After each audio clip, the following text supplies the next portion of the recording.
Hello, ladies and gentlemen. My name is Keen Decker, and I'm here to invite you to an evening not like most others. An evening where we are going to be celebrating our 10 years on not only just YouTube, but actually on Twitch for a long time as well. Today marks the exact date that we started streaming. And yeah, we're gonna go throughout like the entire, just kind of like retrospect of where we started and like from the bare bones minimum. Like, I can't wait to actually like get to where we started to where we are today and how much has changed and just the dynamic, the type of content that we stream now and like create as far as like videos. And yeah, I mean, it's crazy. It is really genuinely crazy for me to be, like I'm already feeling it, to be sitting here after 10 years, doing something that I have just thrown everything, every ounce of energy, every little, just tiny bit of creative, image of just like what I have in my head. I always bleed it into the live streams that I have. I've tried so many different things. We've gone through a bunch of different iterations of the type of content. Link needs to chill the fuck out, staring at down me like that. Isn't he creepy? He is so creepy, dude. Like, no joke, you'll actually be seeing him a little bit later tonight. He was in one of the old news videos. So, I mean, we're going to be going through some of, like, the old videos, some of the old streams, some of the old clips that we used to make. And we're just going to start from the beginning. But first, I want to thank you all for being here tonight. It means it really, I mean, a lot of people will say this, but, it really does mean the absolute world to me that you guys have been here for so long. Like Bikel, Annabelle, Varathia, Dice-K, P-Time, all of you guys. I mean, you guys have been here for a gratuitous period of time. Annabelle I've known for so long. Like, I'm still waiting for the Yu-Gi-Oh! Old News edition. Oh man, I gotta get it done. I mean, my first initial project to get done is the Mart's Dungeon audiobook, which I'm so dedicated to get that done by the end of December and released. Once that's done, I will have like full clearance to be able to just start working on that old news episode and finish that up. So Annabelle mentioned Big W, big hugs, ditto, what's up? But I mean, I'll start it off by saying part of me just, it really does feel like I'm completely undeserving of the amount of love, support, and not only that, but just trust that you guys have all shown me throughout the years. It's really hard with internet and online spaces, because a lot of streamers will have a very lifelike relationship with a lot of their viewers, and there will always be like this type of like dynamic where it's like it's the viewers and the streamers, and it'll have like this kind of, sometimes, especially like towards the bigger streamers, like a very parasocial relationship where they look up to them as like heroes and like look to them as like inspiration. I am so genuinely proud to be able to say that I have with me in this chat room here and throughout all of these years, friends, and not viewers, friends, like really genuinely speaking. I know a lot of you on a very personal basis. I have gotten to learn, live, and love by you guys. Like I'm like really trying not to tear up, but I am so genuinely blessed to be able to do what I do. It's just incredibly surreal for me. And it's like hitting me all at once, we have had like a series of like some really, really good times and some really hard years, but never never for a moment did I ever think that I was making the wrong decision in pursuing the type of content and the type of career that I've, gone for. I feel like I really made a great decision in doing, yeah. So, dude, I absolutely crazy that this emotional this early on, bro.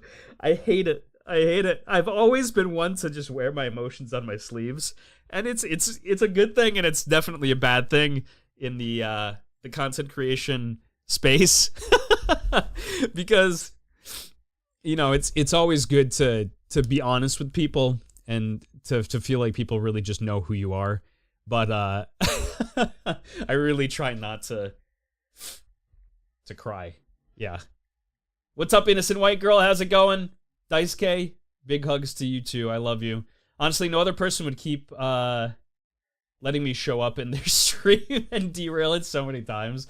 Annabelle has been so supportive and so phenomenal. Like, yeah, I've known Annabelle for just such a long time in real life. And a lot of people that I know in real life, there's like this big disconnect with me as a person, where the people that I know in real life, they don't really know that I'm a streamer. And the people that know I'm a streamer, they're like, I don't even know what the fuck that is. So, like, I love you, Keen. I love you too, Ditto. Love you guys. Gonna make me act up when I come over there talking to me like that, Mr. Decker? Unga bunga. Full of Momo and Les. Love you, Michael. Love you, Keen. I love you too, Dice K. Don't make me come down there and give you a hug. Oh, man.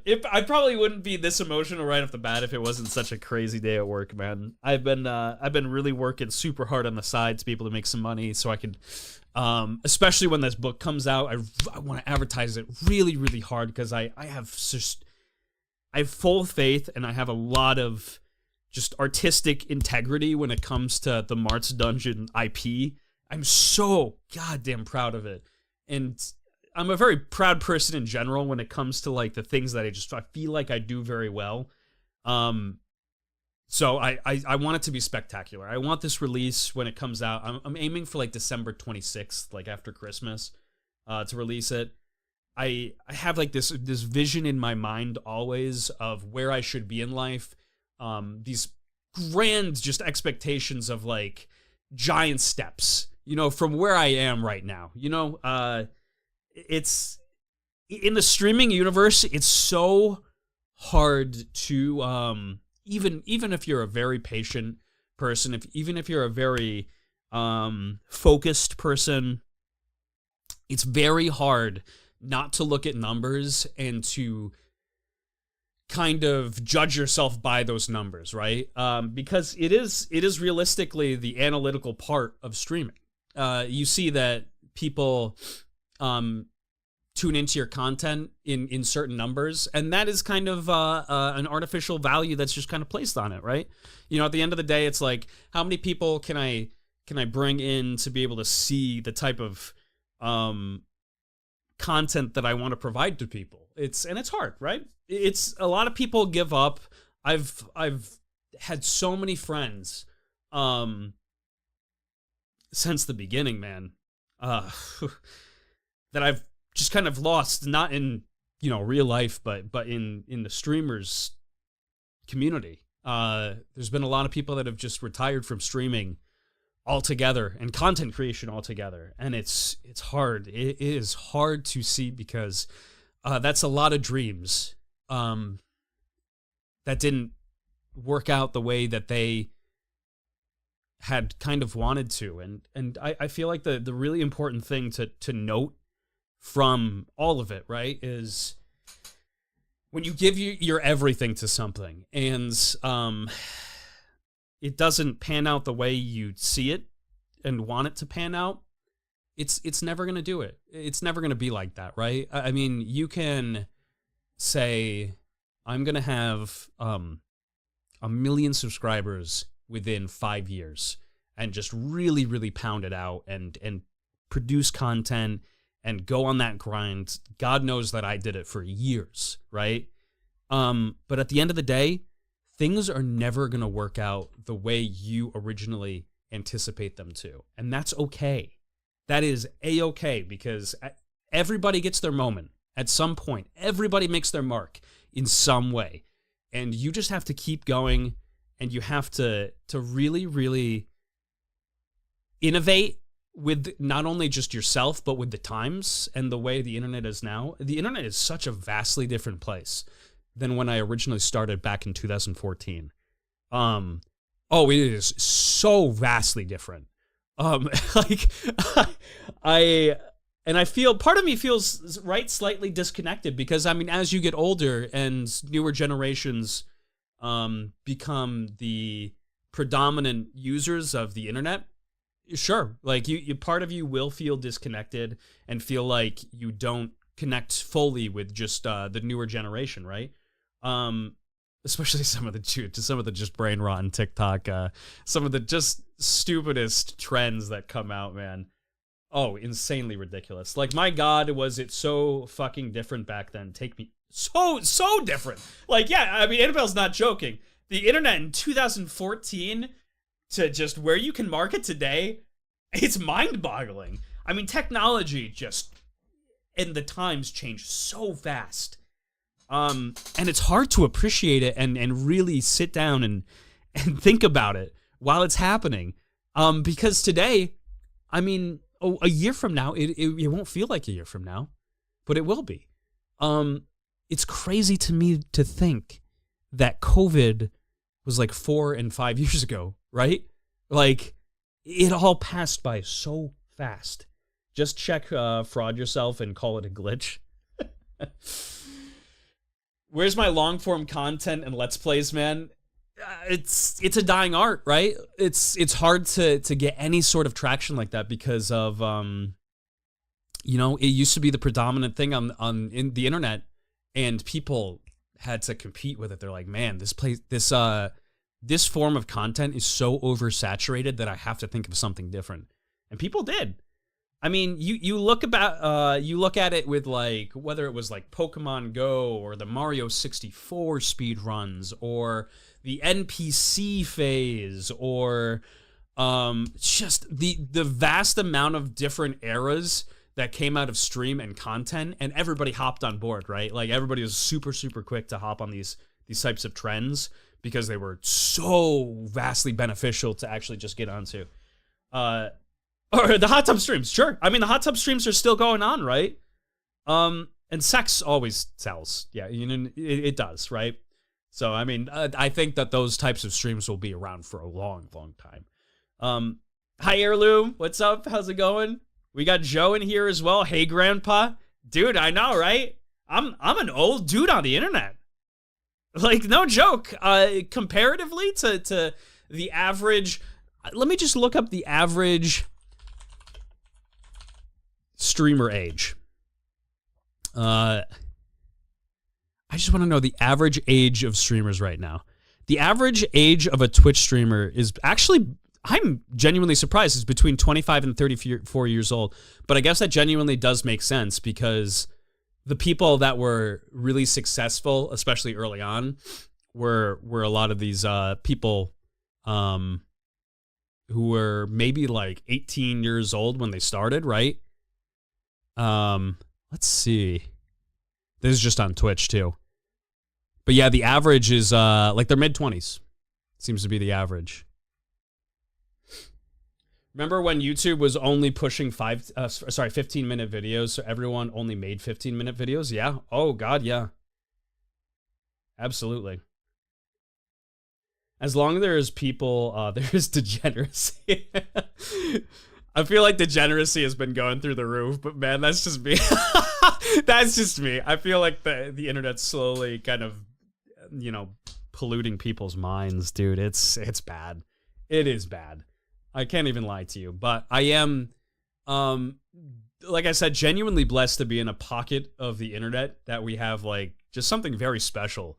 You don't see this in other communities, right? Like, the communities that I'll say it this way. I'm a very friendly person, I will make friends with pretty much anyone and everyone.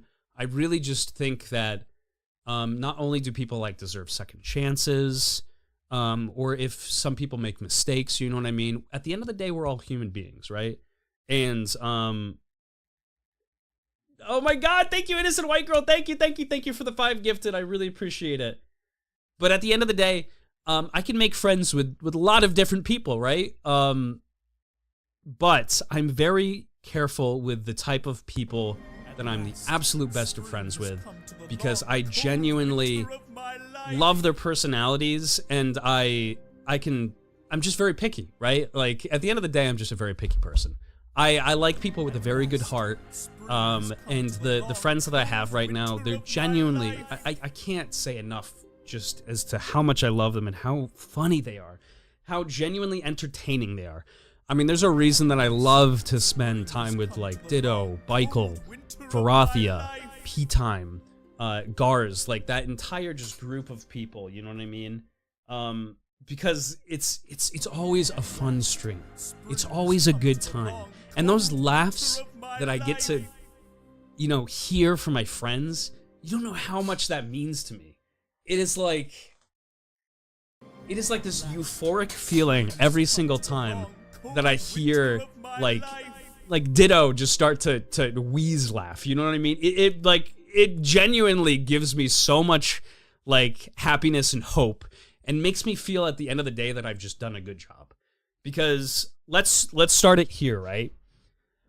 I started streaming in 2014, but before that, I had aspirations to become a streamer. I didn't have any money. I was a very poor college student that worked full time just to put myself through college. No,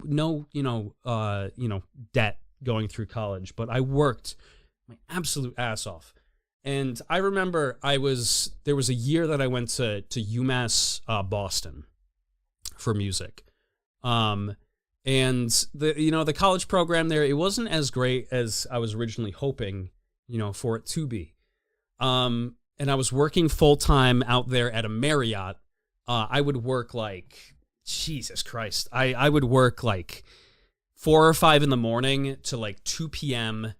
I would go to school, like go to college, do all my classes, and then I would go back to work that same day, basically, at like, I don't even remember what time I was in at, but I would work until like 2 in the morning, and then I would just do it again, right? Like I'd be back there at 4 or 5 in the morning, and I would sleep like an hour or two. And it was a tough time for me. I was depressed. I didn't have any food that I could put on the table. You know what I mean? I was super in shape. Don't get me wrong. I was in the best shape of my life back then because I walked everywhere. But my average meal would be like, I would treat myself with like a thing of Tostitos and sour cream. And that's like all I could ever like really afford. And like every once in a while, a Subway sandwich, right? I used to get like milk that was about to expire from the Marriott that they were basically giving away to the employees. We would have that. I would take a couple of those home because that's all I could do, right? I was working so fucking hard, and I was so depressed, and I had so much on my mind, and it's hard when you're that young too, I think.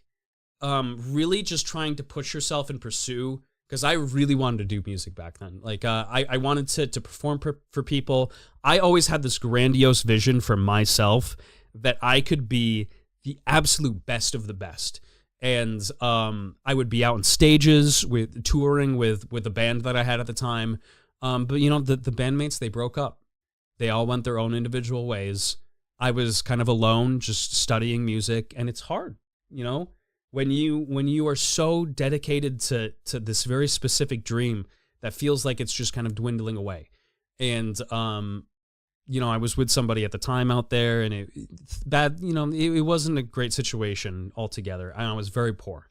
The thing that kept me sane, the thing that kept me happy and just genuinely gave me joy was I didn't have internet myself. I couldn't afford it. I would go down in we lived in a big kind of like condominium. I would go down to the like shared area where they had like puzzles and like games and stuff like that. And I would basically, I stole somebody's internet. I used their internet whenever I could, right?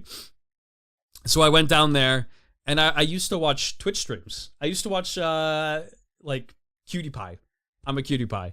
I loved his content. He was so funny, and he was just such a chill dude, and he brought me so much happiness. And I saw the streaming community and the way chat interacted with him. I was like, dude, that is so fascinating. And I just know that he did so much of the same for other people that he did for me. And I was like, I really want to do that. I want to go into streaming. I can still do music, right? Like, if I really want to, and I don't really need my degree, but I'll get my degree. I'll finish it. I might as well at this point. But I was like, there is no type of content like there is live streams. You can reach globally, just anywhere in the world, and hook somebody and fascinate them even just for 5 minutes. And you can really change somebody's day like that. I know there's been so many times in my life where it's just this one interaction that you have with somebody. It can be 30 seconds long, and it changes the entire course of their day, the entire outlook of their day. That's all it takes. I just wanted to do that for people. I wanted to put a smile on people's faces. I wanted to give people something that they can really just kind of chew on and watch and just be happy. And that's how it started out, right? I didn't have any of these aspirations to make like Old News, Mart's Dungeon, any of this stuff that we do now. But it started off that way. I just wanted to make people happy, right? And the rest, it would fall in from there. And I saw, obviously, I saw how profitable it was for certain streamers when they were very large. And I'm like, I have the makings of this. I do. I'm not even going to shit myself. There will be days that I'm not a very entertaining streamer, and I get that. And I can admit that myself. I can watch some of the live streams, and I'm like, man, that was boring. I would never want to watch that. But when I'm on it, dude, I am fantastic. I will shoot my shot when and where I can. I am a fucking...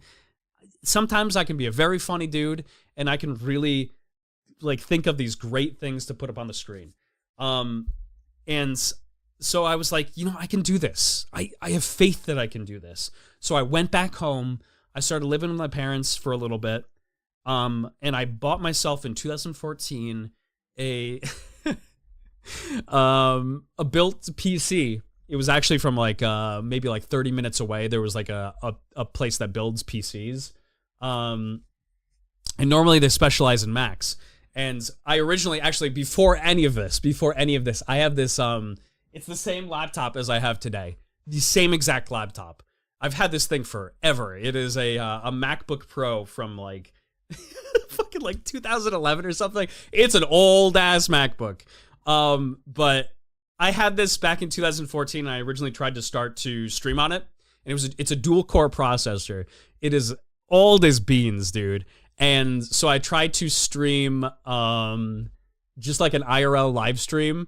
I actually want to say that it was like just like a painting like live stream without a mic. Was like my very first. This was when we were on vacation in where were we?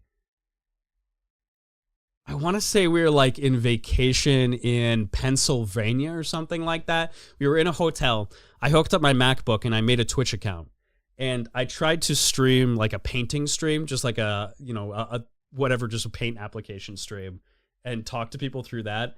And dude, the stream did not run. It looked like a fucking mosaic. Like it was really bad. And I was like, oh, I didn't know. I actually need like to have like a pretty decent computer for this.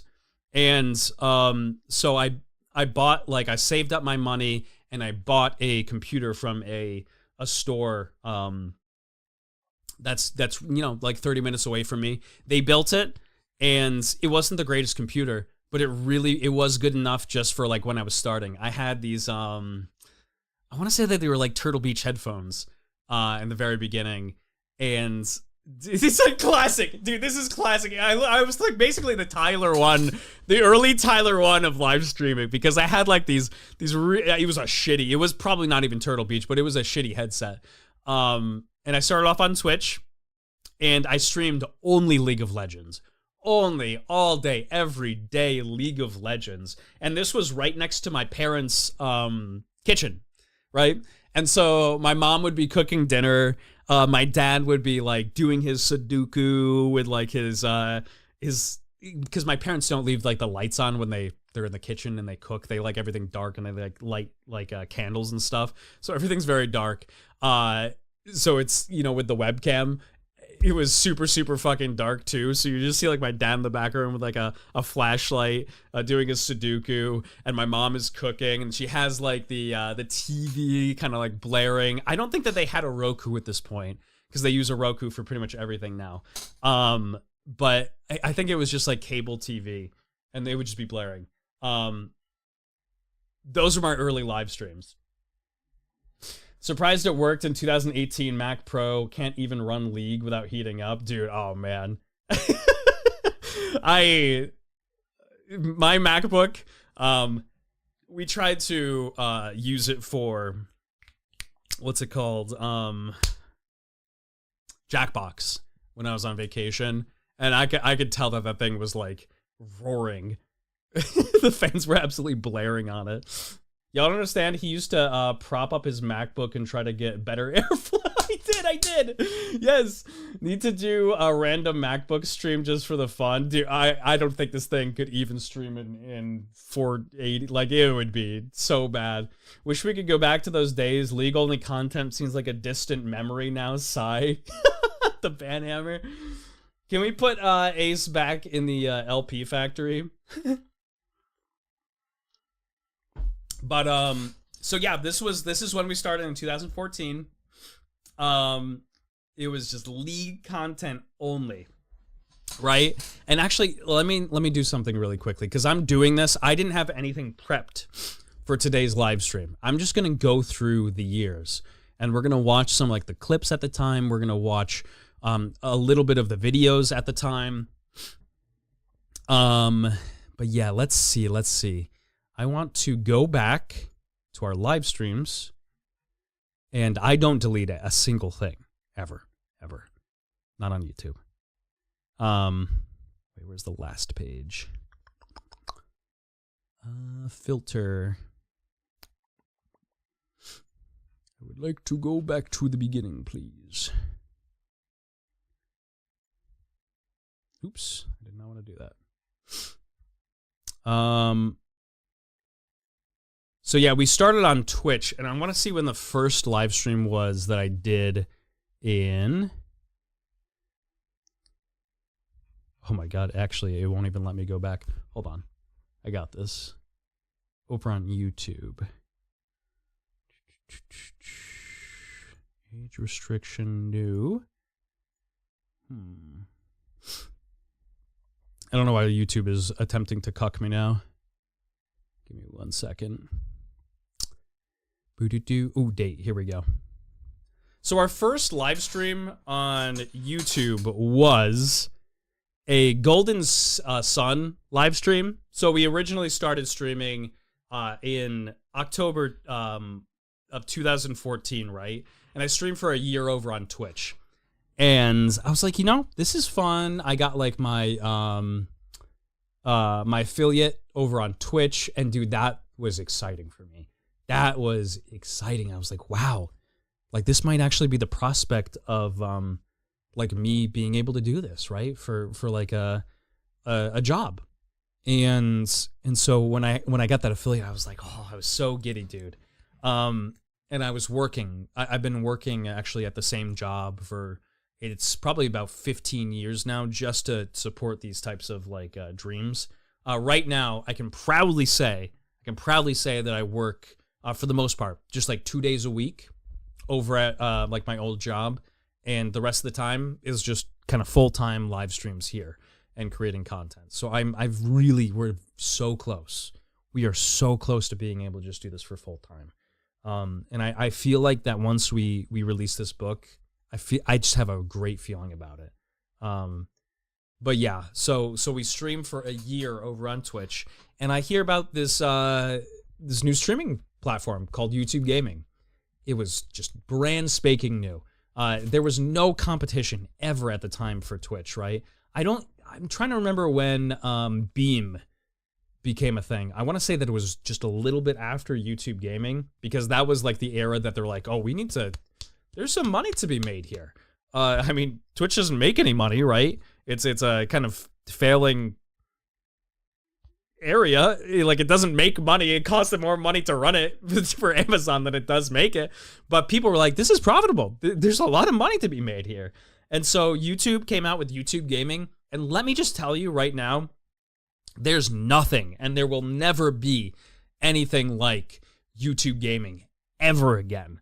And I'm surprised to say that about YouTube, right? Google, as just a big of a corporation as it is, you wouldn't think that it has like these really amazing pocketed kind of communities that really come together. And YouTube Gaming was big.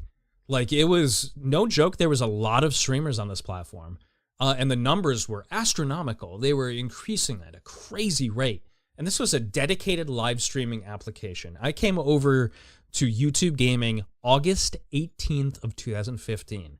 And that was the first time I live streamed on YouTube. And at that point, I had been streaming League for about a year, right? And I was like, this is cool. Like, I enjoy grinding League of Legends, and this game will be something that I'll always enjoy. But I want to start branching out and see what I can do, because, there was a lot of other games that were coming out at the time. This was when I started to watch, I want to say, the Game Grumps at the time, and I was watching like even like the Angry Video Game Nerd, and like, JonTron at the time too. There was a lot of like really cool and creative content coming from YouTube. I was like, wow, this is a great opportunity to try to tap into. So I started streaming. The first one was Golden Sun. And then this was around the time, I want to say, let me actually scroll down here. Dude, my old titles. Let me show you my old titles here. I wonder if this is okay to show. It's in my analytics, so I wonder if YouTube really doesn't like you doing this, but whatever. It doesn't matter too much. It's a special occasion. It's a special occasion. Let's do this. All right, let's see. So this is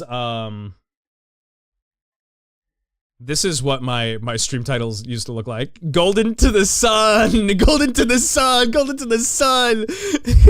Last stream before vacation, climbing the ranks, game with friends and then Golden Sun mang.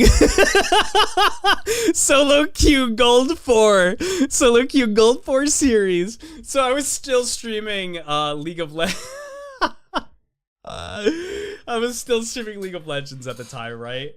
But this was like right on the cusp of, I think, when let's see, where's Overwatch? Where does Overwatch start? This is October 2015.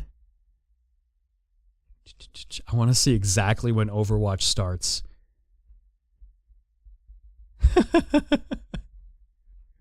Dude, this is all League of Legends.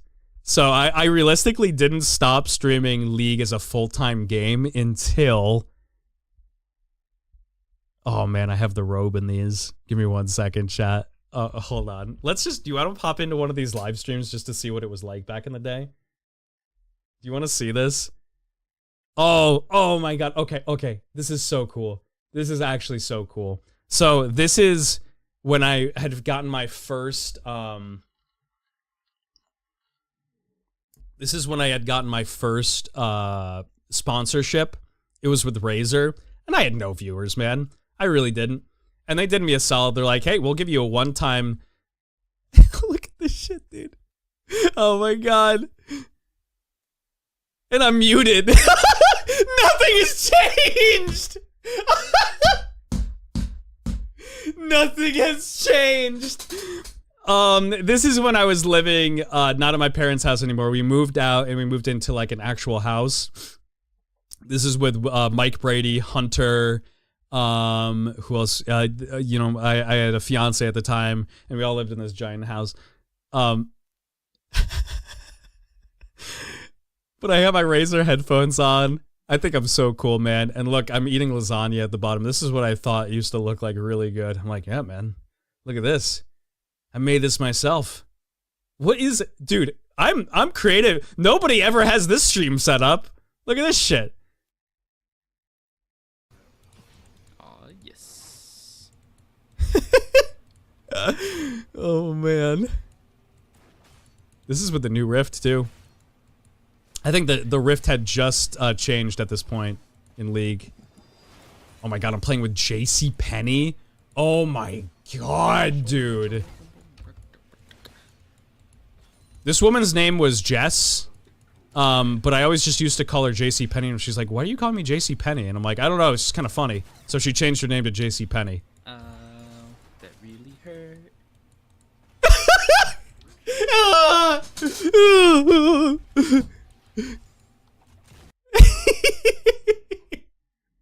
And this is what I thought was good content back in the day too. Sub goal 1000, current 295. So this was early on, but I was gaining a lot of subs. Look at that, 295, and this must have been a month or two. And this is just the way YouTube gaming was. This is just the way YouTube gaming was. It used to be this bombastic opportunity and community that was very, very closely knitted together, right?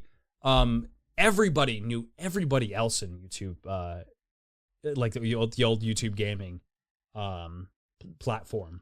Like, even the big guys knew the small guys, right? I was like kind of starstruck when I first met Narcost, because Narcost was like this big time streamer. He had a lot of subscribers. He had this very dedicated following, and not like a crazy amount of viewers, especially like when you know, compare it to modern day streaming. But to me at the time, I was like, oh my god, this guy's got like, you know, like 30 some odd, you know, people watching him play. And he used to play Outlast all the time. Narcost was an Outlast streamer for a long time, but I was like starstruck, you know what I mean? But all the big guys knew the small guys, and everybody communicated with one another. Even in the community, like the big streamers were very adamant about having people in their chats be a part of their communities, and you can see that even with stuff like Bunty King, right? But man, yeah, this is how it started out, and it was a very. I used to pull a lot of numbers in with these League of Legends streams, but I wasn't happy. I wasn't happy just making these like, just doing one form of content and being happy with that for the rest of my life, because I'm like, you know, how long of a shelf life can League of Legends really have? How much content and what kind of unique content can you really make with League of Legends?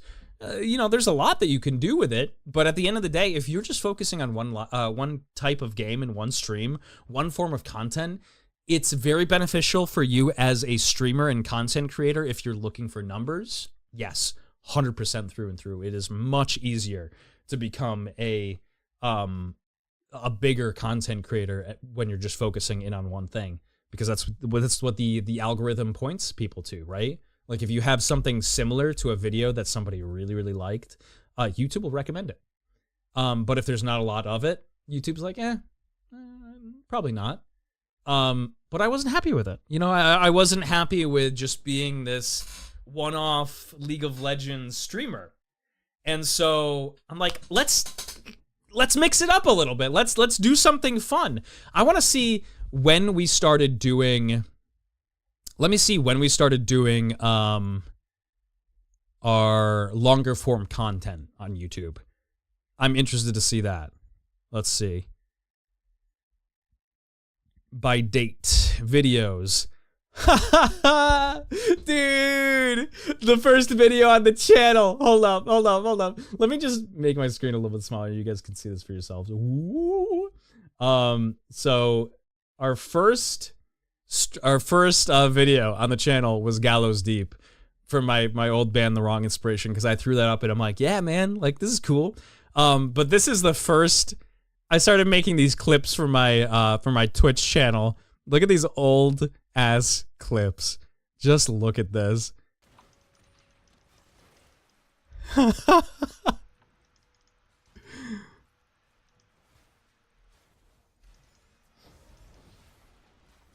I thought it was so good too, dude.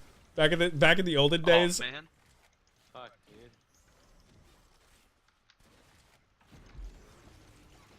Ah! Nice, dude. Oh, Solid. that was too close. Way too close. Oh my god. I was so shy. I was so reserved and very family friendly back in the day. I never swore. I never cussed. Like I was good. I was a good guy. JC Penny 2, classic Baby Keen. I'm gaming League, but freaking love this and you, bro. Grateful for our friendship. Thank you, Dalton. I appreciate it. Sorry, I'm not reading chat as much, but I'm definitely gonna, you know, I'll stop 100% periodically and respond to everything. And my guy got a dono from God of Death, dude. God of Death. I want to say he's Russian. I haven't seen him in a long time, but he did send me a message. I want to say like a year ago. Yeah, he was just like, "How are you doing?" And dude, I was like, "You're still kicking? Let's go, man! We're both 1 foot in the grave. I'm happy to see you still going." Congrats, buddy, on the 10 years. It's been a pleasure watching you over the years. Thank you, Hassan. I appreciate it. It's been a wonderful time having you in the streams and your friendship. Thank you. Could have played League with a Guitar Hero set. Inevitable path for League streamers. Yeah, because you run out of content ideas, right? There's only so much you can do. Had an Akira moment when you mentioned Bunty. Can I get a shout out for Keen Decker? His birthday is today. Hi, Haunted. What's up? No pre-work, Kale. Yep, the mic. This mic was so bad and crunchy. It's hard for me. I'm a mic dude. I'm an audio like freak now. I see a nice microphone and I want it. So when I hear these old crunchy ass tinny like audio for like the live streams, I'm like, oh man. Don't you hate on that mic? We had that shit back that yeah, we did. That's just the way it was. I mean, it's crazy to think how far even just audio and video have come. Look at that was like good technology back in the day. Like it wasn't top of the line, but it was good. Like that's the average live stream quality back in the day. Dude, I can't cuss even during stream. I've been cursing since I was not cuss during live streams. I've been cussing since I was a toddler. I used to never was. Oh man. I lived that shit. I lived it. But yeah, that's so let's see, where do we leave off here? I want to see the videos. When did I start posting longer form content? Oh my god, dude, the Yasuo compilation. Oh my god. And the All I Do Is Quinn. Dude, I was making YouTube. Hold on. I was making YouTube shorts before it was cool. Look at this shit. All these videos. These are all, for the most part, less than a minute long. They're all just clips, dude. This was the first video content. I had an eye for it even back in the day. Fed Quinn is fed. All I do is pew pew pew. Sorry, Charlie. Did I mention Zyra is strong? Holy fuck. I'm cringing and I love it.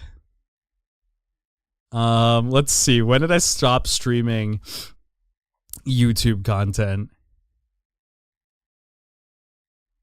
League of Legends and lasagna t-shirts. Let's watch just this one video. This is back when I first started making commercials for the things I was making. Bruh. Hey, welcome. Jesus Christ, I look like a dick. We collectively have come to Hold on. I don't know why it cocked out on me. this major event, this utopia of all, like, meetings, to share with you a magical shirt. We have t-shirts. You think you know the business of t-shirts? Well, you don't. You know, there's those top-tier t-shirts, there's the mid-tier t-shirts, there's the low-tier t-shirts, and there's the garbage-tier t-shirts. But I'll tell you what, there's this secret tier that nobody knows about yet. You're about to find out. You are about to find out. There is a god-tier t-shirt. Brand new King Decker League of Legends t-shirt. Did you just hear that? League of Legends and lasagna. Get excited for it. Can we get the shirt up on the screen here? Oh my god! Look at that! Oh! T-shirt. Oh my god! You gotta buy that. I would like to wear that. Get me 4 of those now. No one else has this shirt and it is only available at teespring.com. Alright? Teespring.com. Now, this is a limited time offer. 21 days. 21 days, dude. We're not stopping at 15. It's so blurry. I know. We're not It's. stopping at 20. We're shooting for the stars. I used You know, free editing Buzz software back in the Lightyear day. is a huge figure, and his motto was to infinity and beyond. He doesn't stop at 15 t-shirts. He doesn't stop at 20 t-shirts. Doesn't stop if only 3 are printed. No, he doesn't stop. He shoots for the stars. And I'll tell you what, you are worth something. You have something within you that nobody else has in the world. And that's an exclusive t-shirt. T-shirt. Let me tell you, there is no time like the present to fucking return genius. a present to get a better present. Christmas, that's what we're about here. Yeah, we're about taking and then making it better. And giving back. With this fucking t-shirt. No need to slather yourself. Oh my god. Okay, so that was the first long form content that I made at all. The rest of them were like YouTube clips of like League of Legends. And this is like the League of Legends and Lasagna t-shirt that I think only went on for 30 days. I don't know why we ran it only for 30 days. Maybe the site was just like, dude, we have no idea who the hell you are. We'll give you 30 days to sell these t-shirts. But let's see. Hold on. Let's see. When did we start making like actual videos? Because that was like an advertisement, right? Let's see.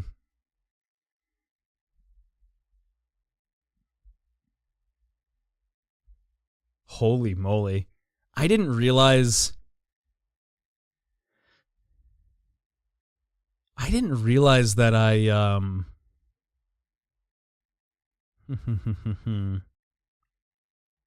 Overwatch came out in 2016, it looks like. I think at least. Like May 2016 is when I started playing it. Kind of looks like at least. I started doing Let's Plays. Okay. Yeah, Lalo, when did Overwatch come out? When did Overwatch come out? I'm trying to see when I first started streaming it. Because if I kept streaming League of Legends in 2016, that means I literally streamed like League for just 2 years straight of my live streaming career, which is crazy. Let's see. Where is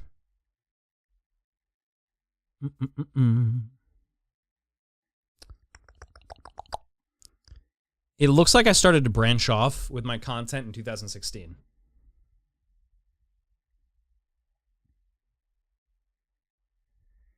Times like this, I think about aliens or humans 1,000 years from us. From now, watching our old recordings like this one, and they're like, "Bro, what the fuck?" My 16-year-old self is cringing, looking back, unironically aged like fine wine. Oh man, even back then though, I was like, I just watched that and I'm like, it's terrible, like editing, and like the quality is horrible, but like the pitch, that is just me still. If I did like that commercial nowadays, it would be very similar to what you just watched. It was later in your stream career. May 2016. Yeah. So it had to be in May 2016. We started playing Overwatch. And that was, I'm looking at it right now. Actually, let's take a look together here. Oops. My camera won't get smaller. Here we go. I'm looking at it right now. We started live streaming other things in like February of 2016 on YouTube. So we streamed for maybe like 6 months of just pretty much League of Legends on YouTube gaming. And then I started to switch off and stream other things because I was like, hey, I don't want to just be kind of like a one trick. I don't want to be pigeonholed into just streaming League of Legends content. And back in the day, let me tell you, people begged me to stream League of Legends. If I stream something else, people are like, oh, are you going to be streaming League this like stream? Like, why are you streaming this? The people were like bewildered that I was streaming other things. And I was like, wow, I made it out while the getting was good. I made the right decision, dude. If I stream League for another year, can you imagine? I would have not met any of you. I would not. I probably wouldn't have met Narcost. I wouldn't have met Freeze, Bowtie, Funky, and therefore Baikel, Alalo. Any of these people, I never would have met them if I only just streamed League of Legends, because I met, I want to say, who did I meet first? I think I met Jackosaurus first when I was streaming. What was I streaming that Jack tuned into? It was when I got this Elgato, because you can see that I've been streaming like Zelda stuff. I had a long stretch where I streamed pretty much exclusively like Nintendo content. Those were probably the most watched streams that I ever had. I know it says 0 views, right, for like all of these, and these views that I popped in here are just me like popping in and looking at them. It doesn't like track them back that far. But the Nintendo era of Keen Decker that started off after Overwatch. It was like Overwatch was predominantly something that I streamed for like maybe 3 or 4 months, I want to say. Because it was like the new and really fun thing. And I had like this addictive personality where I was like, hey, I just got done streaming only League of Legends. How about I only stream Overwatch now in 2016? And I noticed that I was doing that, and I'm like, okay, no. Okay, nah. People also have not changed, still do that sometimes. Still wild to think that I've only been watching you for about 5 years. Yeah, well, which is a long time, right? Like, that is a long time. The one thing I can say about Keen is that he hasn't changed. He still refuses to pirate shit. Oh, man. I think Keylime and Jack were how I met pretty much everybody in the community, because then from there, oh, no, it was Overwatch. You know, it was Overwatch. I remember the first time that I met Narcost was when I was streaming Overwatch. He popped into one of the live streams. I had branched off a little bit and streamed a couple of, like, Nintendo things, and that's when I met Jackosaurus. I was either streaming, it was probably like Left 4 Dead or something, or CSGO at the time. And that's where I met Jackosaurus. And then during my Overwatch trend is when I met Narcost. But at first because Narcost was the last one that I met in the entire friend group. First I met, who was it? I want to say I met Freeze first, actually. Because I popped into one of Freeze's live streams and he was wearing clown makeup. And it scared the shit out of me. I thought this man was like a fucking juggalo. Like I thought this man was with the insane clown pussy. I can't even lie to you. He scared the bejesus out of me. I thought he was like some serial murderer when I first saw his live streams. And I was like, oh, no, this guy's just he's really nice. He's just really weird. And I'm not wrong. Yeah, Freeze, like one of the nicest people that has ever existed. He's a weird dude, right? And his content is really weird, but it's so unique. There's nothing like it. And I thought you grew up with Freeze, to be honest. No. Stockholm Syndrome speaking.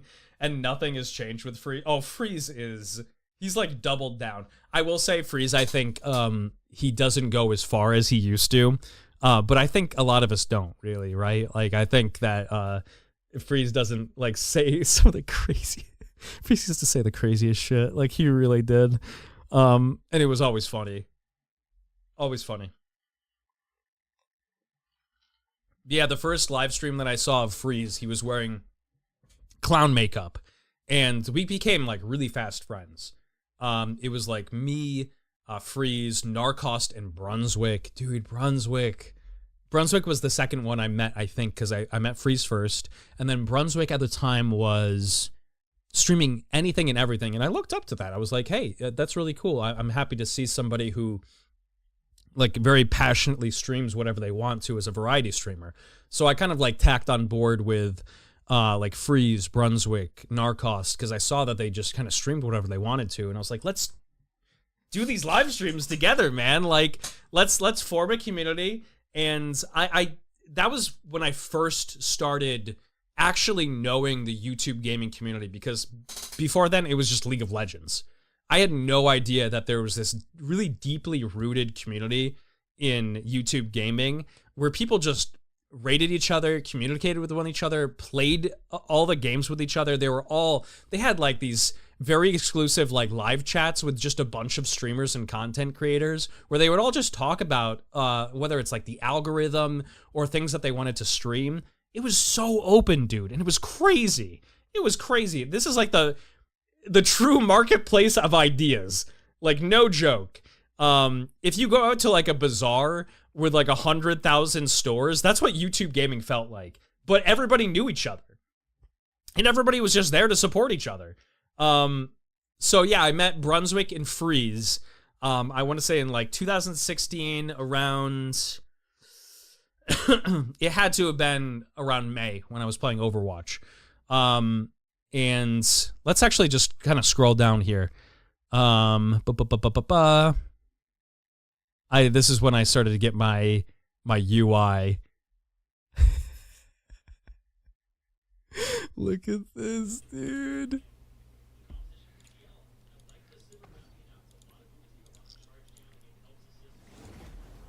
I was like a Jinx one trick.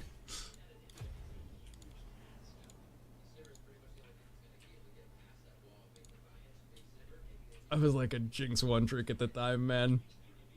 The gem client. Yeah, this is old client too.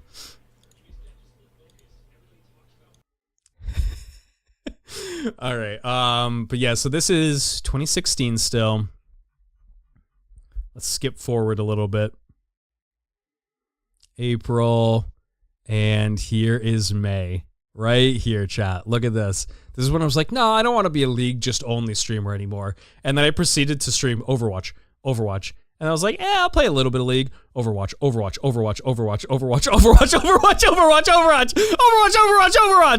And then I streamed like Blades of Time because I was like, I'm kind of just only streaming Overwatch now, huh? Overwatch. Oh my god. Why is soup so tasty? Overwatch. He turned into his worst nightmare. Yeah, I revisited my addiction. Dude, but let's be honest. Overwatch, when it first came out, even in the beta, dude, Overwatch was so phenomenal. That shit was the best. Old school Overwatch was so good. And it's crazy to think that it came out in 2016. Like, it's been that long. America's Last Hope searches for the ultimate game dev tycoon. This is when I started streaming with other people too. Where's the streams that I started doing with like I'm cursed streaming in honor of Nardaddy CS:GO. So this is when I started like meeting everybody. August 2016. Played Overwatch, or sorry, I played Borderlands pre-sequel with my roommate at the time. Pixel Piracy, what a great game. I forgot about that game. Pirates because everything else is a dick. What? So yeah, I started to branch out finally in like later of 2016 and start to do like different forms of content. And I want to say that this is when I started making other forms of like content as well, like videos. I'll go and I'll look in a second here, but me and my friends played all day, every day. Dude, I know. It was so fun. There was no reason to just stop playing Overwatch because the games were quicker than they were in League of Legends, right? League had like these long ass, especially back in the day, dude. My God. League of Legends games were an hour long. You know what I mean? Combined with like you sitting in your lobby, getting into Champion Select, and then actually conducting the game. Games like on average back in the day, the average game back in the day was at least an hour. Yeah, it just was. The games lasted for fucking ever. And I loved it, right? But I saw that, you know, Overwatch was like 30-minute game times, right? You know, at like max in some of these like games.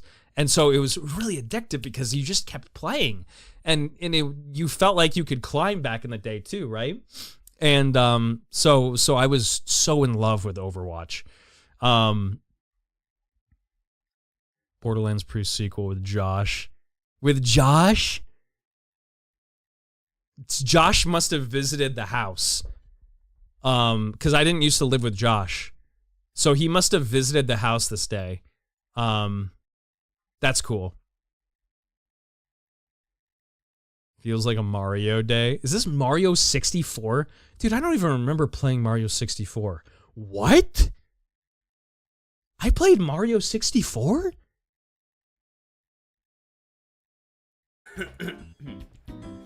Do some good old Mario action. Hey, what's good? Yeah. What's good? Turn up the volume on this just a little bit. Fancy seeing So, you guys, here. I might not stream as long today, just because I'm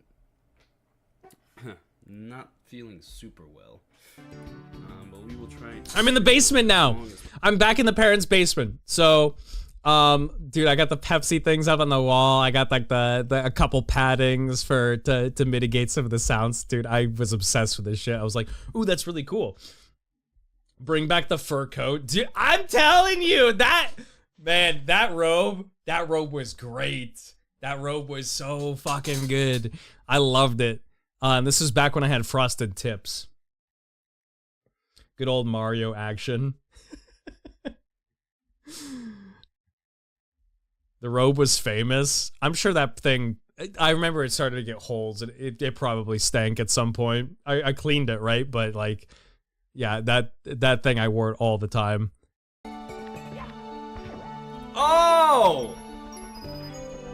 Get soup spoons. I was such a good boy. Oh my god, we're so close though. We're so close. There's gotta be some more around here. I can't watch it. I can't watch it. I can't watch it. I can't watch it. Oh my god. People loved these live streams, dude. The amount of kids that used to tune into me was ridiculous. No! No! I'm a new man now! I've changed! Smash Mouth, hairstyle. It's legit, like, actually though, dude. Holy fuck. Holy fuck. I can't watch these. They're so bad. You think Keena's cringe now? Imagine back in 2012. I was so family friendly. But yeah. Josh abducted me and now we're riding dinos. Ark. We were playing Ark Survival Evolved. So this is the era that I was living in my parents' basement for a little bit. They made like a room down in the basement and I had like my big setup. That area is legendary, by the way. It got really hot inside the basement, but so does my apartment, right? But me and Josh, I think this is when we started doing Bittersweet Bros. Because I was like, man, I love Game Grumps. Game Grumps is so entertaining to me. They're fucking, I'm gonna be honest, I don't like Game Grumps anymore. I think that they're very not so good anymore. I'm gonna just say it like that. I'll say it simply. They're really shitty now.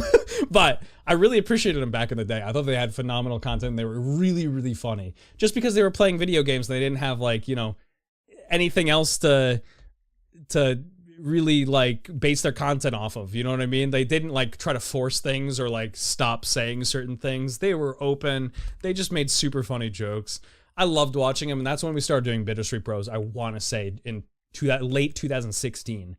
Me and Josh would come over. He lived about 30 minutes away. Where Josh lives, or used to live, just to give you a heads up, Josh used to live in like a town that is like pretty much 30 minutes to anything. And Annabelle can vouch for that. Like it is, you have to drive like pretty much 30 minutes any direction just to get to like another town or like a different civilization. So Josh had to drive like 30 minutes just to get to my house. And so he would show up around, I'd have to ask him because I don't know exactly when he showed up, but it usually was like after he got out of work, right? So maybe like around 8 p.m. is when he would like show up around, I think. And we used to do Bittersweet Bros episodes until like 6 in the morning. Like Josh would be leaving my house, it'd be like 6 or 7 in the morning. If it got too late, he would just sleep in the same bed as me. And the reason that it took so long for these episodes is because we would do a Bittersweet Bros episode. We had this cute little love couch. It was this, my grandmother owned it. Really, really tiny, comfortable love couch that would sit only 2 people, obviously. And we had, it's like a golden plated mic. It's my favorite mic ever. It's beautiful, vintage sounding, warm and poppy mic. I didn't have like a good mic stand at the time.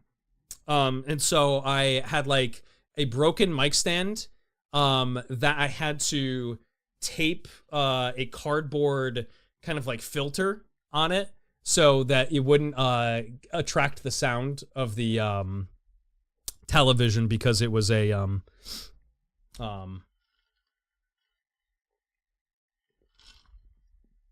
it wasn't a dynamic microphone, so it was a condenser microphone. It would absorb the sound from pretty much everywhere. So we put a cardboard like bent backdrop with a bunch of duct tape to prop it up, and me and Josh would record one episode, and then we would talk for about like an hour and a half. Like an hour and a half about whatever and anything. Dude, me and Josh's conversations, it's always been like this. It hasn't changed ever since I've known him. And I will say it right now, Josh is the best thing that's like ever happened to me in terms of like a friend. Josh is the best friend a man could ever ask for. Content partner. He is willing to do anything. He is like always there for the joke. In like Bittersweet Bros, we would have moments where I would set up like the scenarios where I'm like, hey, let's role play this certain thing. He's like, dude, I'm not gonna do that. Like, I have no idea like how to. But he would still try. And it just goes to show how phenomenal of a character Josh is. He is by far like, when they talk about like soulmates, and like it was Anna Green Gables where she's like, oh, it's my soulmate. Josh is my soulmate. Josh is just the best. He is the best. And so, yeah, we would record Bittersweet Bro episodes. We would record one. We would talk for an hour and a half. And then we would like record another episode. And it would be like 6 in the morning, 7 in the morning. And he would be dead exhausted. And he would just like crash at my house or leave at that point. But yeah, we did a lot of live streams together. I think every once in a while he brought his computer over. And I think that's, let me see. Let's see. Is his computer over here with me at this point? Let me see. Yeah. There he is. Hold on. Please load it. Load. Find the vertebrae so they can be in the same fucking... I don't know, boo-boo. Only my mom can call me that. What the hell? God, this chat is going to hell. I hope so. Otherwise, it's boring as fuck. God. I think I started swearing when Josh... I did start swearing when Josh hung out with me. When we started Bittersweet Bros, my entire vernacular changed. I was swearing up a storm at that point. Josh swears all the time. He doesn't do it as much, I want to say now, but that is absolutely when I started streaming. or sorry, when I started, swearing, is when Josh started hanging out with me. But he's like the best influence, so it's okay. Hope he gave him 3 months salary worth of ring. Visual Street Bros is where the famous Keen special comes from. Also, today, 16 years ago, I met Josh and conned him into loving me. Oh, man. Yeah, no, Josh is just great. But yeah, this is when Josh would come over on the daily. Dude, on the daily. Just look at this. Pointy boob. My goodness. I'm playing Tomb Raider, okay? For what the fuck? He would come over on the daily and we would stream together. And this goes up until, when did I move out of my parents' basement? Oh, I got a 3DS, just specifically for streaming. So yeah, the content was just slowly evolving. It was just slowly evolving. First, I got my capture card. Then I got like the 3DS to be able to stream with the homebrew. Dude, it was a pain in the ass to update that. Every single, like, maybe month or so, Nintendo would push out a patch that would kick off the homebrew. And if you did it wrong, like if you updated it incorrectly, it would brick your 3DS and make it unusable for the rest of ever. So you had to do it all correctly. It wasn't anything difficult, right? But if you did it incorrectly, you do not want to. We need a reunion soon. It's been 6 years since I've seen Josh. PS2 Lara Croft, understandable. The old school Tomb Raider games, so good. So good. Look at these thumbnails I used to make. Jesus Christ. Ay, ay, ay. I was playing Okami in 2016. Let me see if I can find, one of the Keen Decker shirtless stream. Breath of the Wild 2017? My mind, dude. No joke. Holy cow, dude. So this was just the time period of me streaming various Nintendo things, and they were very popular live streams. But man, I used to stream like, let's pop into this one, see what it's looking like. Is this when I moved into the house or not? Oh my god. Okami's a great game. That game was great. I loved it. Tori Kuno made this for me in note blocks. Attack the chickens, because that's what we do. But how is everybody doing today, guys? Thank you so much for the 6 people talk like right off this the bat anymore. today, guys. As well, I need to sell off my bombs before. Yo, what's up, chat? How we doing, chat? Hello, everybody, guys. What's going on here? We're playing some Twilight First Princess. Pikmin is on GameCube. Okay, yeah, that's right too. Is they made the update for the Wii with the motion controls. No joke. I used to be goated with the Wii mote, dude. Brawl with the Wiimote. I was a master of the fucking Wiimote. No joke. I was actually a gamer when it came to the Wiimote for no reason. It's one of the worst like remotes that you can use, or like controllers that you can use. But I was great with it, dude. Cheat. You got red hair. It probably just looks. Oh, that's probably when my hair started to turn kind of like crab grass, like yellow, because it was growing in again and fading. I miss Tori. I do too. 10 years for Keener Wiener. What's up, Bowtie? 10 years, baby. So I'm gonna go through the live streams and what it was like during the live streams, and then I'll go through like the longer form content, and we'll go and see how that's evolved too, right?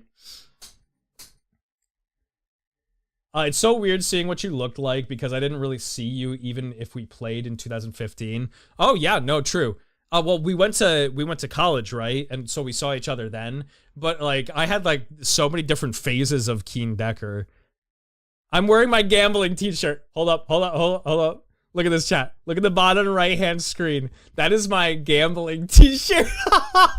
That was the t-shirt I earned on Vulcan.com after like a year's worth of being in like the top, I think it was 10% or 5% of the gamblers on that website to give everybody a t-shirt. I didn't spend a single dollar. This is probably one of my proudest accomplishments. I didn't spend a single dollar on this website. There was no deposit fee to get it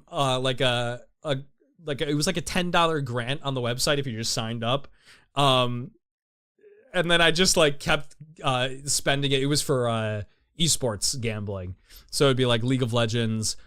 I won mostly on Dota for some reason. I don't know why I did well on Dota, but League of Legends I would always bank on like North America doing anything, so I lost money there.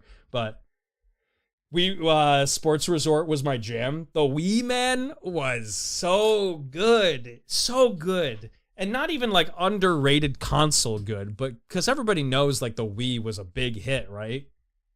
But no, the Wii was just really good. It was really good. Let's see.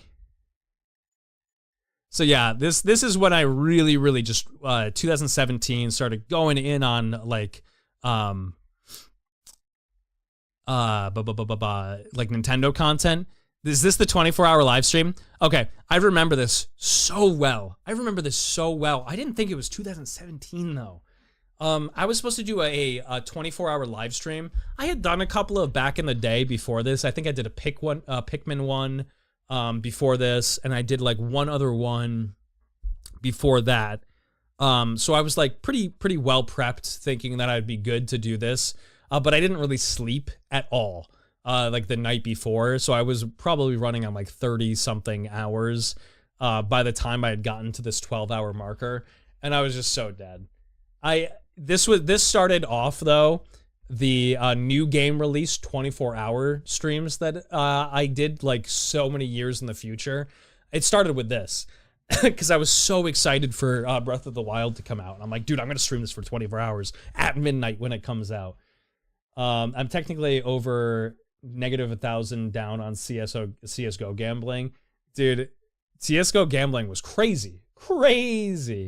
I was so fortunate not to dip into that. It's so weird seeing what you... Oh, wait, I read this. I did. Now we're betting on elections. Look how far we've come as a nation. True, actually. So yeah, Nintendo content, still a little bit of Borderlands, a lot of variety, but mostly Nintendo because I saw it was so popular, especially on YouTube, especially Mario. And I think we're going to see it in the next page here. Especially Mario. Let's see. Once we're done with the Twilight Princess stuff, Social Justice Warriors. Oh, the game. Jesus Christ. Yup, here it is, dude. What did I say? The next page, Super Mario Galaxy. These were unrivaled. My most popular streams. Not even close. I have never gotten to the numbers that I have with Super Mario Galaxy. We will someday. I have full faith in that. But dude, this was so many people tuning in to watching Super Mario Galaxy. I did the first one. And I did the second one. People fucking loved Mario. Yes, especially Mario Maker. This was during the Mario Maker phase. So people just tuned in all day, every day for these types of streams. And these streams weren't very long from me. I'm actually kind of surprised. Dude, I didn't start doing really long live streams until later in life. Later in my streaming career, I should say. Like most of these are like 2 to 4 hour live streams.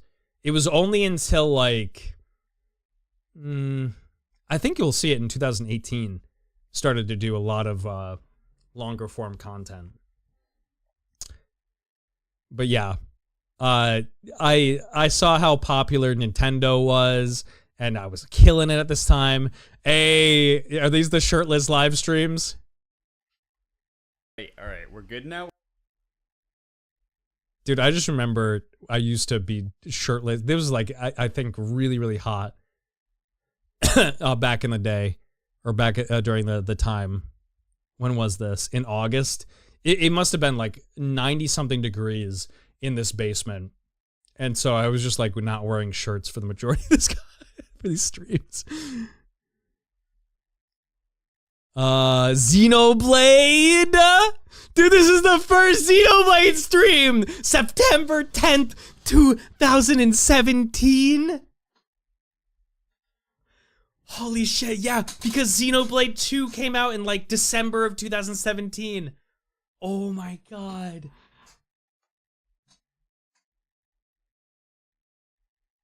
YouTube recommending you your own stream is great. They know I'm vain. They know. They're like, hey, do you want to watch your own content, you fucking egotist? Yeah, I guess. Ah, man. September 10th, 2017 is when I first started playing Xenoblade. So there's the games that I will always remember the most from streaming. I think the big three for me were Xenoblade. Those Xenoblade live streams were, there was nothing like it. Playing those games blind and getting the crowd's reaction, especially when Xenoblade 2 came out, everybody was watching it alongside me for the first time. Everybody was so hypey, dude. So fucking hypey. God, I need games like that.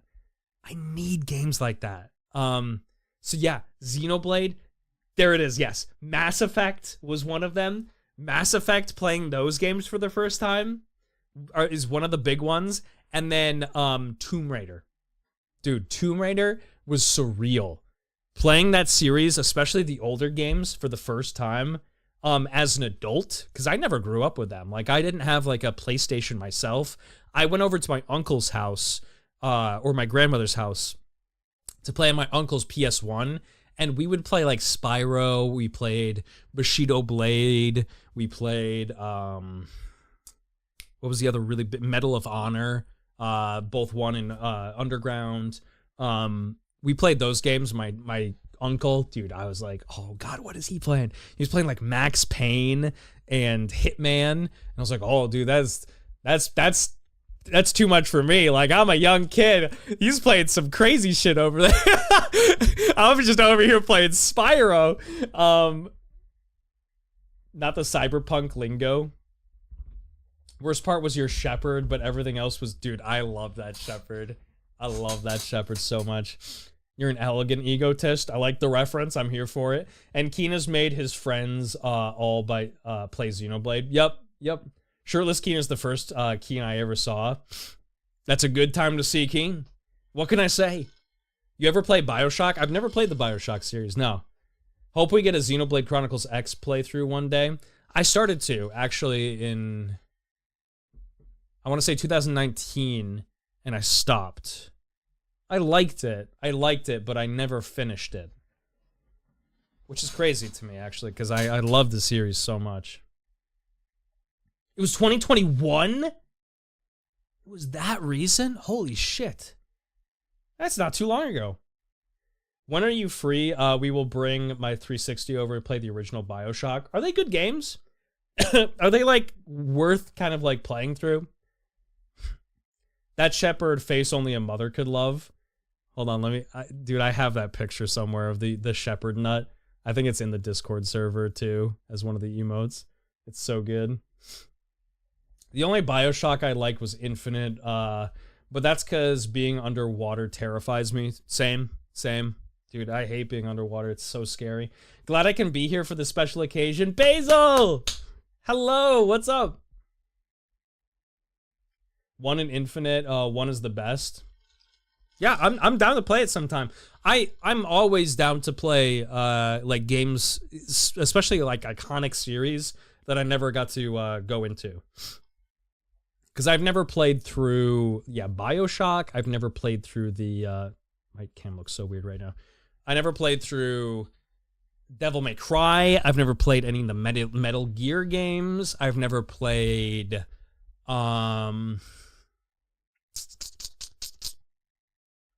what else? What else is kind of big that I haven't played through? You know, honestly, like a lot of Bethesda stuff. I fucking can't stand Bethesda, dude. I can't. I just don't like Bethesda's style of games. I've seen them, and that's just so much more than enough for me. You never played DMC? Nope. Metal Gear. Bethesda, we get. But Metal Gear, dude, I've always wanted to. I have always wanted to, because that's a type of game that I would like.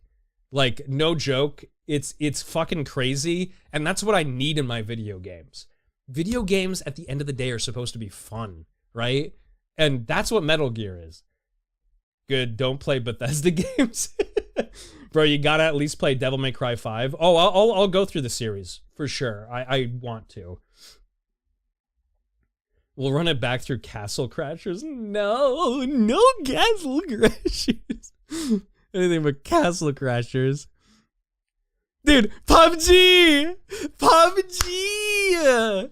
Late 2017? Oh my god. Finally moved into the new house. So it was late 2017 when I finally... me and Josh... when I moved into the house that I'm in at right now. Oh my god, dude. Kink made the animation for this. Big shout out to Kink. And Tori did the music for this. Oh my god. Hey, dude. this game came out that's free. Look! Dude, the lighting is so bad! It's so bad. Look how terrible the lighting is. Find out it's all a dream. But there's a note left next to your bed. It reads, Who's that? "Boy is the love you've been waiting for your whole life. He will ask you out in 420 days or less. But only if you forward this page on to at least 10 people within the next few minutes. The more people you send it to, the sooner they will ask you out. You will both fall in love. Do not take this lightly, because if you simply ignore this, you will have bad luck in love for the next 420 years. God Blaze dang it." it. Holy G. There's a snippet of bow tie. Why is Josh only shirtless? Josh in my videos, and you'll see it once I get to the videos, Josh was like only ever shirtless in my videos with his big old chest hair. But yeah, we got Xenoblade, Costume Quest, Pikmin 2. Dude, I was the variety goat back in this era of streaming. But I never realized back then that just throwing myself at streaming and pushing content out like this, it doesn't work, right? You have to have like a kind of a coordinated plan and really think about what you're doing when you're posting content for it to be able to catch people's eyes. It's really very easy now with shorts, but like I never realized it back in the day. I was just like happy making content like fucking crazy, dude. Like absolutely inhumane levels. Especially what year was it? Was it last year when I had the most hours streamed? The most hours cataloged of any live streamer out there on Streamlabs. Any live streamer. The #1 hours streamed. Because of, it was either last year or the year before that, because that was the year that we did, it had to be the year before that, when we did the Streamathon, and we just kept going and throwing content. Jeez, man. Like, people can say whatever they want, you know, about me, and I will definitely say there are live streams out there where I'm not very proud of the content that I've done, but I am so fucking dedicated to the craft. I put in the man hours. That is for sure. Oh, Path of Radiance. I remember a pretty famous Fire Emblem YouTuber came in. It wasn't Path of Radiance that they came in for. It was Radiant Dawn. And that was cool. That was really cool. I can't remember what he goes by now. He changed his name, but I can still see the guy's face. The Streamathon was magical, not gonna lie. Yes. Streamathon was great. Dude, that was great. And we're gonna get to that eventually here.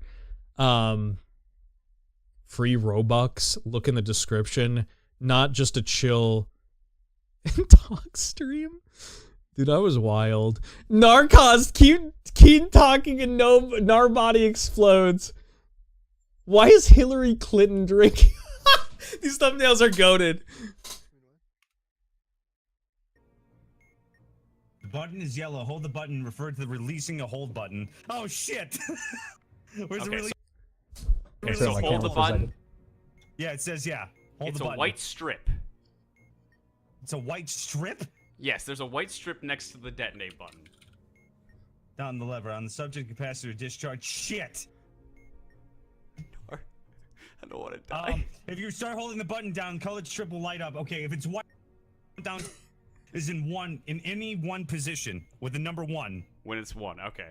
I have 5 seconds left to do that. Okay. So this was also Okay. What? No, it was wrong. What do you mean it was wrong? It says it was a white strip, right? Yeah. There's 1 line in any position. White strip release when Narcos, get me incorrect fucking directions for the bomb. Look at the stress in my eyes. Look at the stress and fear in my eyes. I'll never forget waking up at 1 a.m. on having to step out into the stairwell, my college dorm, and call you up to wake you up to fix the stream issue. Oh my god, dude. That was just the best. Streamathon was so good, but I knew I was gonna die if I kept doing it. I knew that I was probably gonna just die. My body was feeling the effects of it pretty badly. I could have, if I ever do it again, I want to try it again someday, chat. I really want to try it again. And when I do, I'm gonna plan a lot better for it. Hopefully, you know, it's when we're a lot bigger as like a channel, and I can kind of afford to not have to do a bunch of other things and worry about a bunch of other things and stuff. But like my body at the end of that streamathon was absolutely wrecked. My fucking arm, I remember it healed for like a year. Simply because it was in the same position for like a really, really long time. It took like a year of trying to correct it to actually heal that arm. It was so bad. Oh man. If we do a streamathon again, you bet your ass yours truly will be back to talk about safe sex for another 4 hours. Exactly. So that's what I mean with planning too, is being able to get other people into the live stream. Because Josh did a little bit and Annabelle did a little bit, but like having like a crew of people to like rotate through and stream would be super cool. Yeah, it'd be super, super cool. I liked where we did it too, because we did it right out in the living room. That was all awesome. I loved Streamathon. Can we get a drug safety course? Yeah, how about a drunk driving safety course? If we get a stream slot, I'm punishing chat. Josh playing Pokemon was a great time. It was. It really was. Let's see. Oh, Candy's in chat. Candy. I love Candy. She's such a sweetheart. Let's see. So yeah, let's just go through the rest of the YouTube era here. As you can see, there's just a mix of a lot of different things. This is when we were streaming with Freeze for Saints Row. A lot of PUBG, a lot of multiplayer content mixed in here. I felt like my best content came from when I was streaming these types of games, like Xenoblade Chronicles 2. Wait. Where does Xenoblade Chronicles 2 start? Hold up. Did we do the 24-hour live stream for it? Oh, maybe I can find... Hold on. Maybe I can find my reaction. No. I have to. Chat, I have to find this reaction. Hold on. There's something I have to have you guys watch. Nearing the end, climbing a tree. Merry Christmas Eve. Let's see. Hashtag poor Nia. Oh, it has to be right over here. Falling down a mountain. It's probably right in here. Let's see. I have to find the reaction chat. I have to. Just wish I had time to play it. This game is so good. Where's this? dodge things out. I don't know. I think the parry. Oh, it's in here, feels chat. like Oh, it's in here. I'm turning my camera on for this one. God dang it, not you again. Sorry, my battery was running low. Fall your master. This is iconic. This is top 10 moments of my streaming career by far. I love this. I should make a clip out of this. Holy shit, this is old too. All right, where is it? Where is it? I am burdened no longer.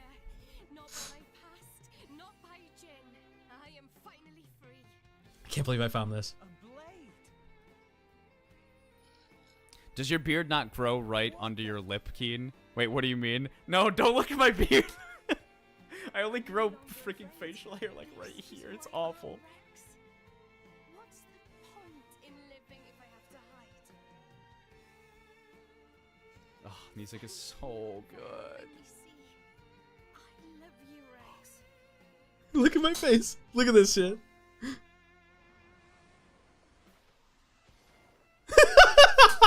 I like this is what like fucking hold up. This is what like 40-year-old like chicks, you know, when they're reading like a romance novel and they're like it's like 2 days before book club. It's this shit. Look at this reaction. I was so happy about this. I was like, "Oh fuck, yes." I'm so happy right now.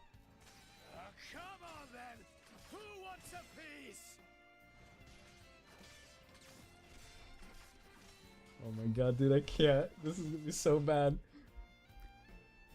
I relate to Rex. No! What? Dude, if Nia confessed her love, I'd be like, oh, I love you. You're the best. What? Excuse me? There really isn't much ether here. Nia X Rex? Exactly, exactly. Here we go. Oh. It's okay, I'll protect you. Oh yeah. Kiss me, baby. Rex. Nia, I love you too. I love you and all. No! No!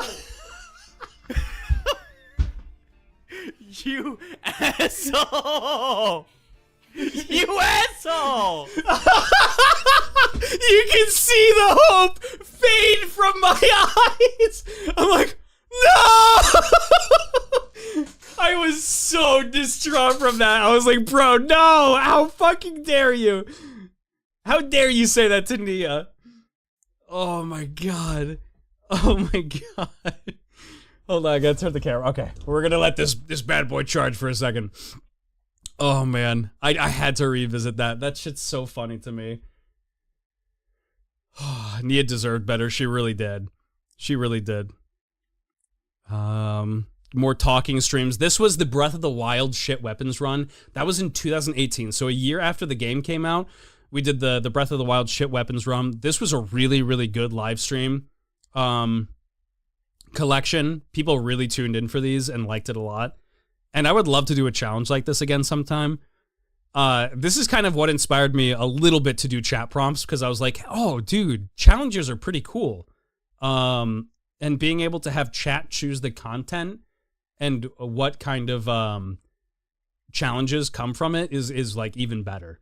So Breath of the Wild, this weapon run was so good. It was so good. We getting old 2017 for Breath of the Wild? Yeah. Wait, is this why you were freaking the fuck out at this area? I was just like based Rex. Dude, Rex cocks Nia. I was like, bro, you motherfucker. Because I was like, when I first played through Xenoblade 2, I was right after I played Xenoblade 1 and I loved Shulk as a protagonist. And I wasn't really sold on Rex in the beginning. I liked him. You know, there were certain standout moments that I actually kind of enjoyed his character. But it got to that, and I was like, you motherfucker, how dare you! Let's see. Yeah, there's the shit weapons run. A lot of Tomb Raider 3 Prime content. So fun. So fun. Star Wars 2 Battlefront? Holy shit. You're supposed to bring balance to the Force, not chest hair. That was with Josh. That had to be with Josh then. But yeah, a lot of variety content. This is when we streamed Starbound like 100,000 times because chat just kept wanting to stream Starbound. They're like, hey, can we do another like modded run of Starbound? I'm like, yeah, sure. Why not? Birthday stream, come and chill and talk. Create fan fictions of Freeze and Brunswick and have us read them. Holy shit.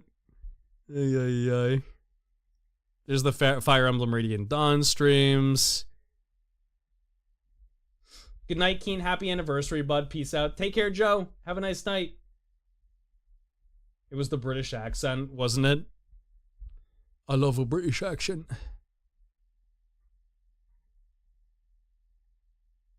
Oh, God, the drunk streams. Let's see how drunk we were in the stream. Perfect.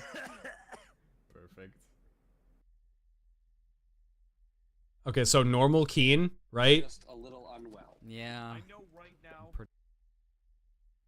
Obviously, we're very, very, liquored up, but like, the words are very true. Like, I don't know. Oh fuck! He dropped the pole. We need the pole. So we used to, oh my God, dude, Matt used to get us so drunk. So drunk. So we used to, for these drinking streams, we used to stream and start with like, I think $2 shots, and then we went up incrementally to like, I think it capped at $20, but we started off really cheap. Really cheap.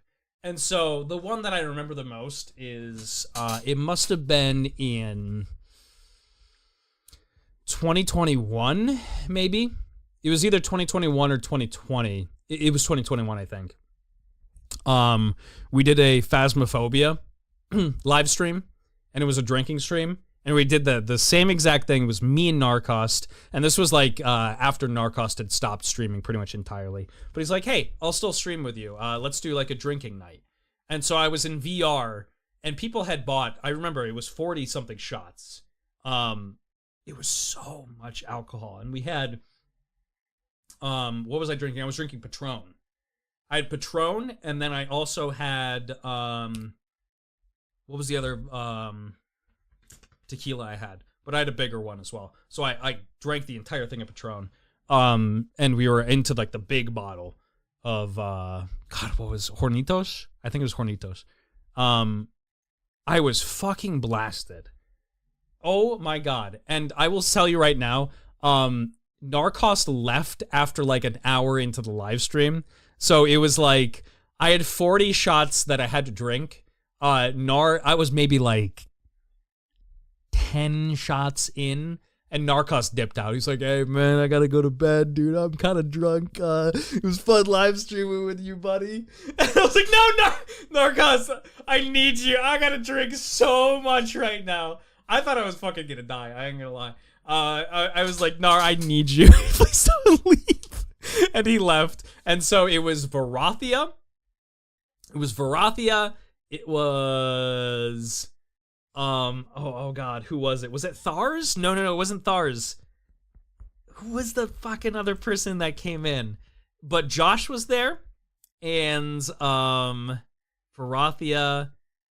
I can't remember who the other person was. But yeah, we did Phasmophobia, and I was absolutely cocked out of my mind. But I did manage to, I spent the entire night throwing up and crying at the bathroom toilet. Dude, I was bawling my eyes out for no reason. I had no idea why I was crying, but I just was. I was bawling and fucking vomiting profusely. But I did feed my cats. You know? At the end of the day, I was like this that night, and I grabbed my cat food and put it right on the plate, and I'm like, holy shit. I know specifically I missed it, but I heard about it. Oh man. Oh man. Bowtie paid so much it was basically instant. Yeah, all of it came in right away because Mike gave a decent amount as well, I remember. And a couple other, yeah, Bowtie, a couple other people as well. I was absolutely cocked out of my mind. Let me see. Was that on Twitch? I think it was on Twitch. I don't think we're going to see that one. Yeah, it was on Twitch for sure. Skyward Sword. When did I stop streaming on YouTube Gaming? I want to say late 2018 is when YouTube Gaming broke apart. It had to be I think it was late 2018 is when YouTube Gaming broke apart, and YouTube decided it wasn't beneficial anymore to keep YouTube Gaming around. They were going to integrate it into YouTube in general. So instead of having YouTube and YouTube Gaming, they would take YouTube Gaming and just put it right into YouTube for like a live streaming tab that you can just click on in YouTube and integrate it into the system. It was not a smooth transition. Not at all. It was bad. Where you had visibility and one of the best UIs and the absolute just best community in general on YouTube, in YouTube Gaming, I should say. It was gone overnight. And a bunch of streamers moved out overnight over to Twitch. It was like a mass exodus over to Twitch. And I held hope for it a little bit. You know what I mean? In 2018, I was like, I still think that things can be the way they were for like YouTube, that it was on YouTube Gaming. And I was very wrong. For a long time, I was very wrong. But I was very stubborn. I wouldn't switch over to Twitch. But I eventually did. And I want to see exactly where it was that I decided to do that.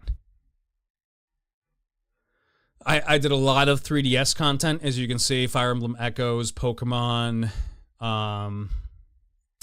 When exactly did I switch over? It had to have been like really late 2018, maybe early 2019. I'm really bad when it comes to time sometimes. It had to be, 2019, I would think.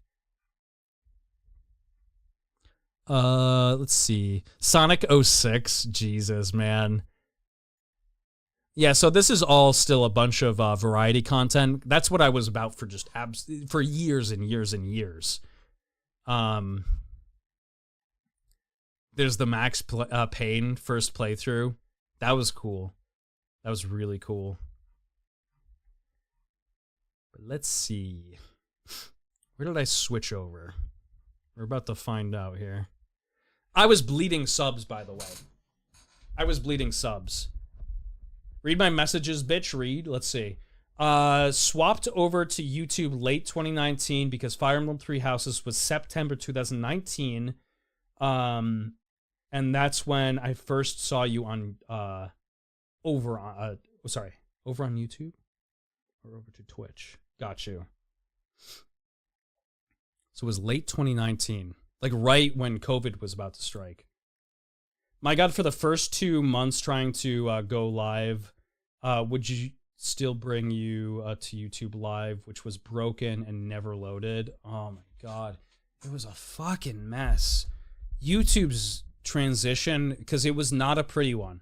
They like got rid of like a bunch of staff, took the YouTube Gaming people, the devs that worked so fucking hard on YouTube Gaming and trying to, push it out and make it as stable and as wonderful as a platform as it was. They're just like, no, it ain't worth it.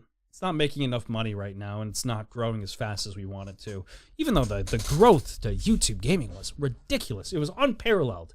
Like, the numbers were showing it, but YouTube had no patience, and it was tragic. Oh, dude. Okay, here it is. Yeah. Here's the break. Look at this. So 2019, what was the last thing I streamed over on YouTube? What was the last thing? The Talk. That's heartbreaking, dude.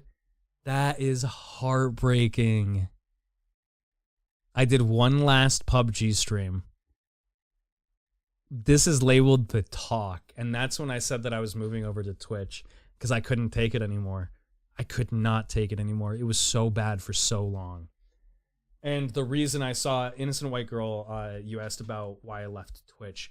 I think that YouTube has a better a trajectory for streaming than Twitch does at this point. I think that Twitch makes these really weird mistakes and they try to cover it up. YouTube does the same thing. I'm not going to lie to you. YouTube really does have like a lot of these weird, like, oh God, stupid ass pandering things that they do. Jesus Christ. It is so cringy. Both of them do it. It's so bad. And they do it to try to cover up a lot of the really dumb shit that they do. Okay? Especially with the rules. And I don't envy them. Like, it's hard to do these things, right? It's hard to manage a multi-billion dollar kind of company and try to appease everyone. You're never going to please everybody, but you have to have consistent rules. And the rules are the things that have always plagued these live streaming companies. Always. But yeah, YouTube for a really long time went down a terrible rabbit hole. Where they just could not get things correct, especially when it came to live stream content. But once YouTube released like YouTube Shorts and made that a really viable form of getting people into your community and getting people into your live streams, they started connecting things, the algorithm started to fall in place, and they made it very viable for people to come back and live stream on YouTube. And I really liked that. Twitch, this was at the time that they were talking about getting rid of brands. Like brand sponsorships for streamers. It was really bad. And that was just, I was like, dude, this is enough. Like it was a series of one thing after another with Twitch. And I'm like, you know what? I like Twitch as a live streaming platform. I think that like, they have certain really, really good ideas. Like the Twitch emotes, phenomenal. Like everything that they have there, really, really good. The hype train is a wonderful idea. It's really smart. And the point system, for fuck's sake, YouTube. What are you doing still over here in 2015 with your live streaming platform here? Add a point system. Add a point system. It's not hard. This is not something hard that you have to put in. But people will love it. Are you kidding me? Like, it's something so, it's like the easiest thing that you can do for your live streamers right now. And people would love it. But yeah, that's something that Twitch does really well. Twitch keeps drawing lines in the sand for no goddamn reason. Rip my points on Twitch. I know, dude. That was great. There was a lot of things that I really liked about Twitch. YouTube is very good at dropping the ball so hard. Not wrong. They recently banned hips on Twitch, so YouTube is still more reasonable. I miss YTG. Narcost, what's up? I was just talking about you, like, a lot. And how much I miss just live streaming with you and with Brunswick and with System Freeze. And just seeing a lot of my friends go in terms of, like, streaming careers. And like, you have a family and you have a great career. Like Freeze has his partner and he has like a really, really great life and like things set up for himself and he's moved on and it's really good. In Brunswick, he has his VR stuff and his role play. And it's so sad, but also very cool at the same time to see where my really, really good friends have gone throughout the year. And not all of them are, still around to be here in like the community and stuff, but that's okay. Like, we always will remember Narcost. We always will remember System Freeze. Like, Freeze is still here, in like the live streams and stuff, but people who can't be around for like live streams and stuff anymore, who I still bother Narcost 24/7 and I feel really bad about it, but I can't help it. I love him. I really do. I do. I love fucking Narcost. He's great. I just it's so bittersweet, right? To be here after 10 years and to see so many friends like come and go. I always have and will continue to believe in you. Oh, dude, that means a lot. That means a lot. Thank you. I appreciate that. You are always a massive source of inspiration. Just an incredibly charismatic person. People, I will always say it, that people just so actively believed in you because you were that like bigger live streamer in the YouTube gaming community, not like the colossally like really, really watched like I show speed levels of like viewers, right? But you were a big live streamer in the YouTube gaming community, right?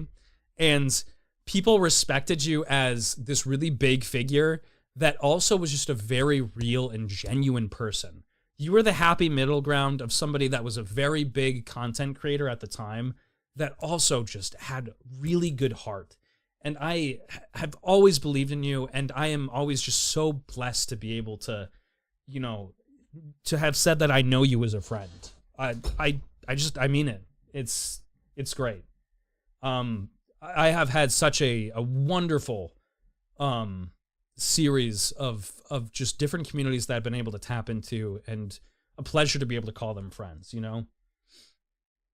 Keen watches, I did know. You love what with Narcos? What did I say? I love fucking Narcos. No, come on, dude. It's a word that I use.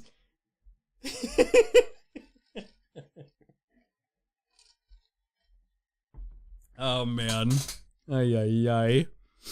But yeah, so it was late 2019. We stopped streaming on YouTube. We switched over to Twitch, and we streamed on Twitch for 2020 up until...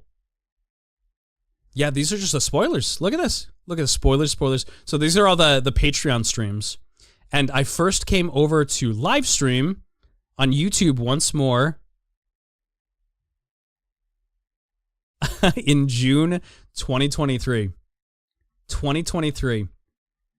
So yeah, like 4 years later. It's crazy to think that I was on Twitch that long. It doesn't feel like it, but I was, yeah. I've been on Twitch like 5 years, and I've been on YouTube for 5 years. That's crazy. The fact that I'm equal on both of these platforms is nuts. And so like over on Twitch, we had like I can't even remember how many followers at this point, but I think it was like 1,000 something, maybe 1,200 over on Twitch, which was good. And we have like 3,000 something on YouTube right now. Really, we've come a long way. We've come a long way, and there's a lot that I wanted to do. Because let's see. So when was this for? We started Mart's Dungeon Season 2. So Season 1, I want to say, took a full year as well. Maybe a little bit less. So that was in 2022 is when we started Mart's Dungeon. And it was only 2 years ago. Dude, that's crazy. That's crazy. Mart's Dungeon came about, and this is 100% through and through. Mart's Dungeon is my baby. Mart's Dungeon is the thing I am the absolute most proud of anything that I've ever done, ever. I feel so satisfied about the work that I've done for Mart's Dungeon. So I used to make the maps, I used to make music, I used to make character sheets, characters. My fucking day-to-day just enveloped.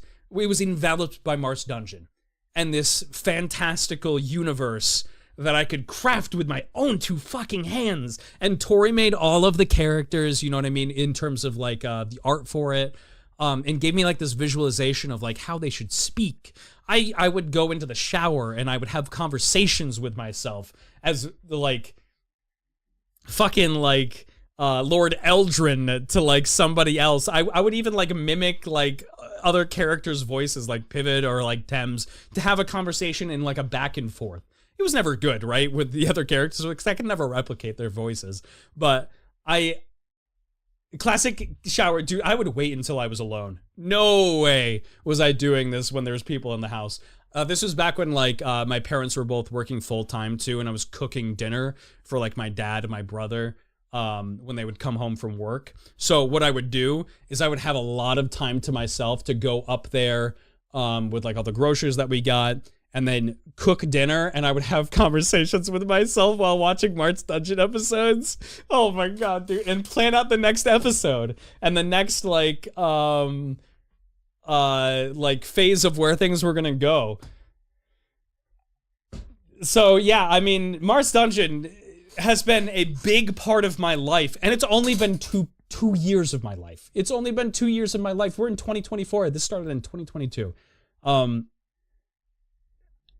it is something that I feel like I really connected with. That I feel like I finally hit my stride. Like and you know, it didn't do very well in terms of like viewership for like the live streams, and that broke my heart.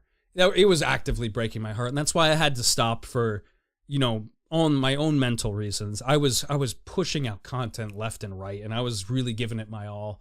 And I realized the more I was putting towards it, the less I was it was coming back to me in terms of like what would make me mentally happy. Because I'm like, this deserves better. It deserves better.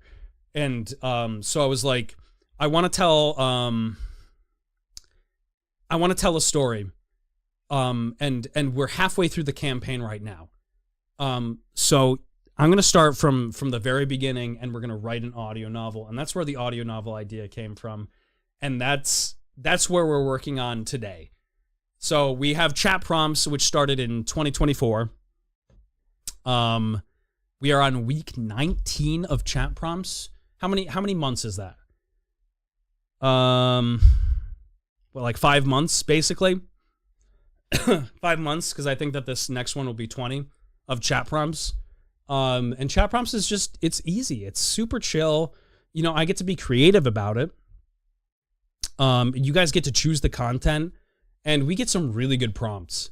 Like you saw with the chat prompts tier list, we get some really good prompts.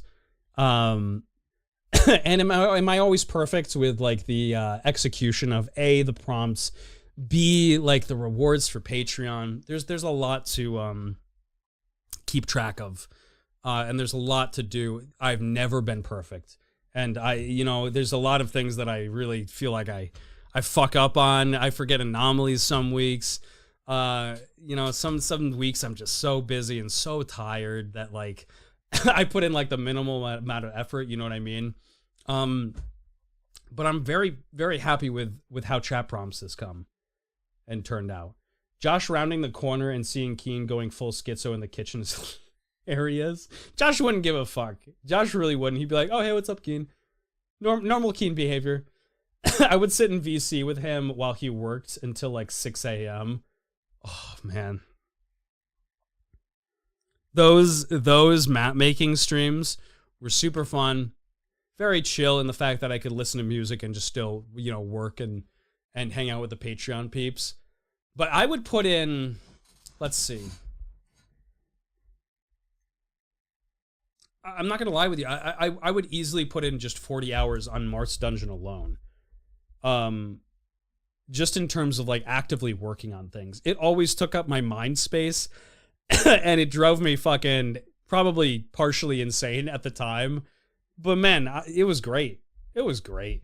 Love the Patreon streams. I got to yap to the extreme. Patreon streams were fucking great, dude. But it's coming back. What I mean to say with all the Marth's Dungeon stuff is it's going to come back. I want to bring it back next year. I want to finish up the campaign because I feel like the campaign deserves it. I feel like the players, especially the players deserve it, dude. They really do. So we're going to bring it back next year. After I'm done with the book. And then after that season is done, then the book can catch up. And basically how it's going to work is we have season 1, which is our first book.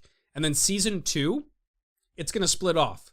So there's going to be 2 books that are going to cover the the Marth's Dungeon adventure for season 2, and then season 3, which is going to be our next season here, season 3, which hasn't been done yet. And then we are going to have a separate 2 books on the side, which is going to be like the alternative decision making and where things could have gone in the campaign. And that is going to be very, very interesting. That's going to be very interesting. Petition to make season 4 a harem. I do have an idea for season 4. I have it all planned out. But I just want to, I don't want to see where it goes. I want to see where we end before I start to continue on with it. We have to kill Slythe off due to Christopha being me.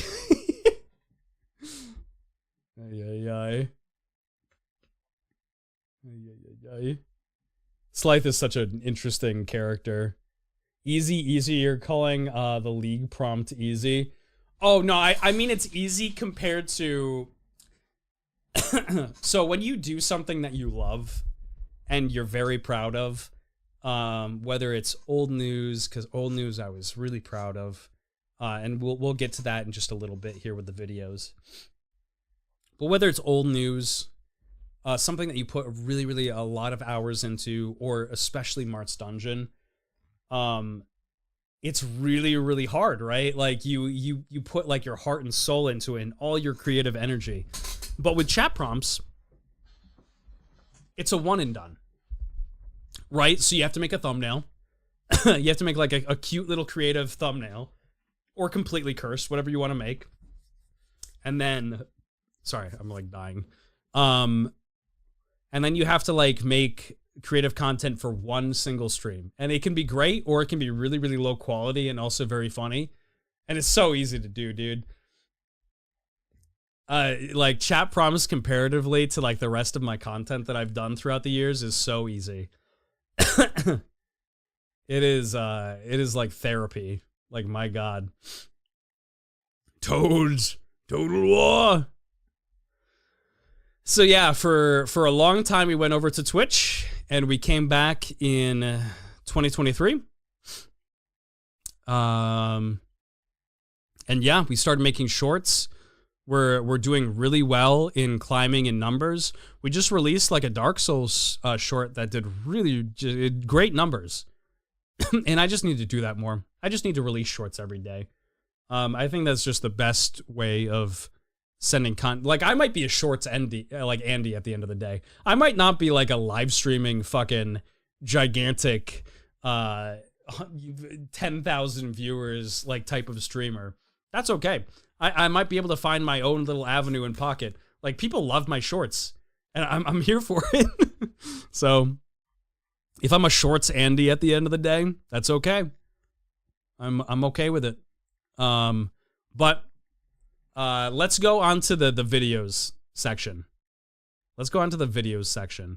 So let's go by the date. So yeah, we used to do Shrek the Third was like our first Let's Play.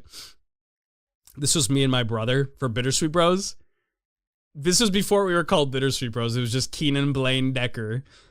And we started with Shrek the Third. This video has 6,000 viewers! Why? Dude, it got like subsected to like some like Arabic like webpage.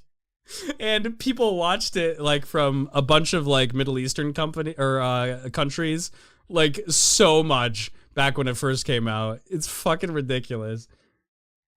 Shrek aura, but that was the start. Me and Blaine in 2016 started off Bittersweet Bros, and then Josh came in. But yeah,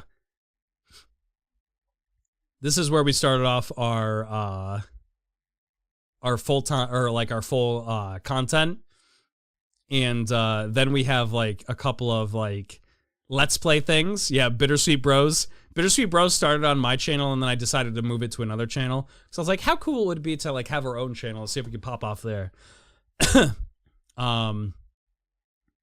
Let's see. Pokemon Go. This is when Pokemon Go first came out. Look at this shit. Searching far and wide, Pokemon to understand the power that's inside. Pokemon.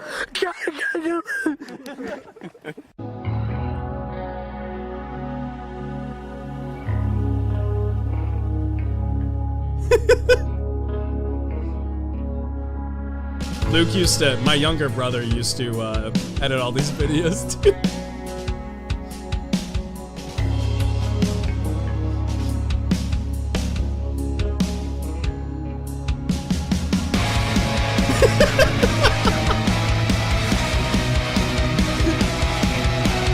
I'll tell you a campfire song about a man and a Pokemon. Actually, a man and three of his friends. Wait, and a brother. We're going to hunt some Pokemon in the dark of the night. I think it's like 12 o'clock right now. Holy and shit, that rocked. We're gonna go take a gym. It's still not telling me there's anything. This is before I had a phone, by the way. I wish I was better at aiming. I didn't have a phone back in 2016. I think it was only in like 2018 that I got a phone finally. I don't know what it was. I just didn't want one. The incense. We got incense going. We're also going to use a lucky egg with which to double my experience for 30 minutes. All right. So we got the incense for more Pokemon. We got the egg for more experience with the more Pokemon. Set to be a Pokemaster. You just hear my little brother breathing. My little brother has the craziest, like the worst allergies. And so I think this was like dead in the middle of summer when we went to go like out in the middle of the night to do Pokemon Go. And so his allergies were just like completely normal to see a ton of people walking around in the middle of the night. Dude, Pokemon Go when it first came out was so dope. It was so dope. It really was. It was so fun. We had such a great time doing it. And this is where, my first kind of tap into doing, I was like, oh, dude, you know what? Like Angry Video Game Nerd does a lot of like these like reviews and people like that, like, you know, Angry Joe, like there are just so many different people, even like Red Letter Media, do like these reviews. And so I was like, oh, maybe I can do like a review of like a really shitty Legend of Zelda movie. This is where it all started, I think, because did we start to do, I think after this, yep, there it is, old news. I never intended for old news to be like this massive thing right off the beginning, but I really liked doing it. So I started off with like the Hero of Time movie review, and I was like, oh, this is kind of really fun. Let's keep doing this stuff. And then, so, oh God, I can't even watch these old ones. These old news are so bad. Oh, they're really bad. But I really liked it at the time.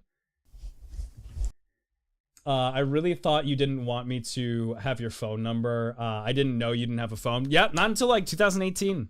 I didn't have a phone at all. It felt better not to just be on my phone all the time. I was like, man, the less time I'm on my phone, the more time I'm grinding. Why the hell does everybody keep trying to break the internet? It felt like every other day in the roaring 2015s you would see something trending on Twitter like hashtag gays break the internet, hashtag whites break the internet, hashtag girls for Trump break the internet, hashtag that guy who worked at Costco who you thought was a really nice guy but has been selling meth out of his Subaru the whole time, not even enough letters to fit in this Twitter post, breaks the internet. So why am I making a video about it a full year later? Because like pissing in the wind, it came back. Yeah, and that's the whole basis. That perfectly describes old news to a T. Something that is completely irrelevant, that it just doesn't exist anymore. If it makes a slight inkling of a return, or if it's just old in general, I cover it as a news story. So that was the basis of old news. And dude, these old news are so bad. Like they're really poorly edited. The content isn't very good for them. But once it gets to, and let's move forward here. Once it gets to, I think the first great one was the Facebook stickers one. Bill O'Reilly, 100%. Like let me, dude, look at this fucking editing. If there's anyone who knows stickers, it's me. Okay? I mean, I got this one, and I even got this one. I'm like the sticker master. So when Facebook came out with stickers, I was pretty pumped, I was pretty jazzed, I was pretty But never did I know that sensation that I had ironically used for so many years was more evil, more sinister than putting a hot dog in your vegetarian grandmother's trick-or-treat basket on Halloween. Alright, whoever writes my lines is fired. Is it you? You?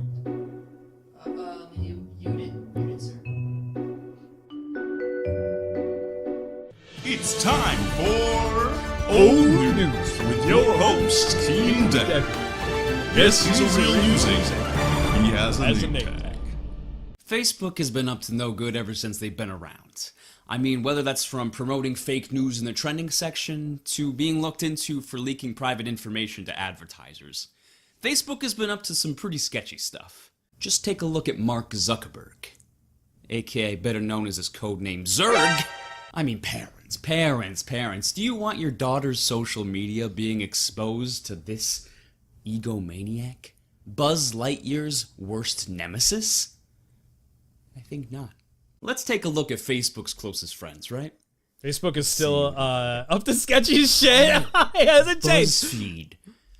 BuzzFeed. Isn't that like the world's most cancerous news outlet? That's almost like it's propaganda. I wonder who owns that, Zerg. But I digress. This shit is so. I literally let me fast forward just a little bit here. But this is where I finally found what I really wanted to do. So fucking dumb. Okay, so look at this is 5 minutes of content, and then it turns into 5 minutes of a fight.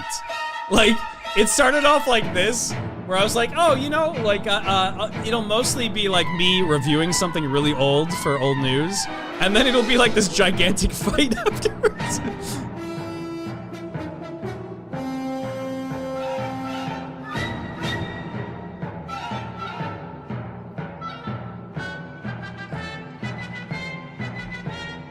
Pusheen is so cute, by the way. That's the cat on the shirt.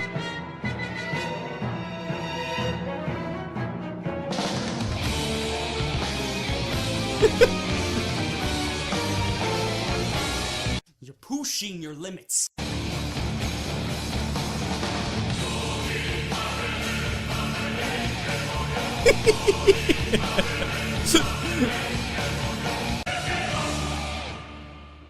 Oh my god. But yeah, that's when we started like doing like some pretty decent old news episodes. I had a lot of fun making these. But it takes so much time, especially once we did. So I think the ones that took the most time were, it started off with the Sonic the Hedgehog one. I think was the one that started to be, I'm like, wow, these take like a really long time to make. Because this one was like 30 minutes, right? The Facebook stickers one, I thought was long at like 11 minutes. And then the next one, we did the Bill O'Reilly one, 20 minutes. What's next? We have the Sonic the Hedgehog old news, 30 minutes. And then we, oh dude, Gay Theory. We're not watching that. We're not watching Gay Theory. Oh boy. Maybe we'll watch a little bit of it. Dude, this shit is what's gonna get me canceled, but I'm okay. You know, it is what it is, dude. I leave all my receipts for people to watch. I'm not fucking ashamed of anything that I've made. But yeah, it periodically, then look, Legend of Zelda. This is I think the last one that we did, right? Was it? It's an hour long. The next one I'm working on right now is like an hour and a half, I think, long. So yeah, they started to take a really long time, which is why I stopped doing them as much. I would argue the Yu-Gi-Oh! Old news is the longest. It's going to be. I think it's going to be like an hour and a half long once it's all done and edited. Gay Theory watch party? What? Why not? I mean, do you guys want to... Okay. I mean, here it comes. But yeah, actually, you know, let me just tap into some like the older ones too. Some of the old news episodes here. Here's the Bill O'Reilly one. Double rainbow? Now that's just tasty. Not the rainbow burger meal. Thank you, YouTube. Thanks for the money. A double rainbow? Now that's just tasty. Deja Not vu? the rainbow burger meal. My voice. Deja vu?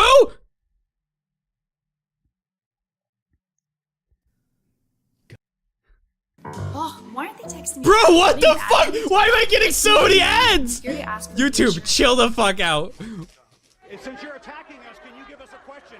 Since you're no, Mr. Since you are attacking our news organization, can you give us a chance? Your organization is attacking our. Go ahead, sir. Can you state, Mr. President-elect? Go ahead. Can you state categorically? She's asking a question. Don't be rude. Can you give us a? Don't be rude.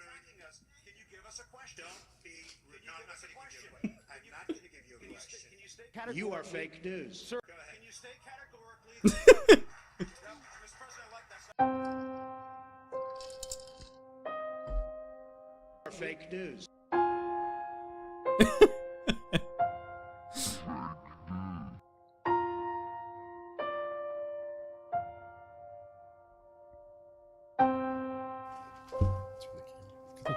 camera off. No! Turn the camera. Big Daddy Trump told me fake news isn't good anymore.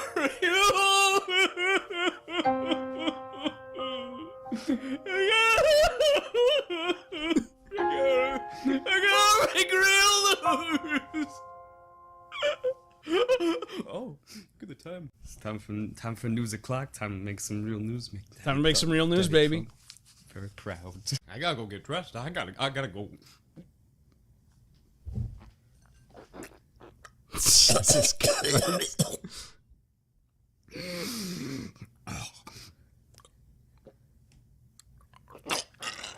I really that diabetes. So fucking foul.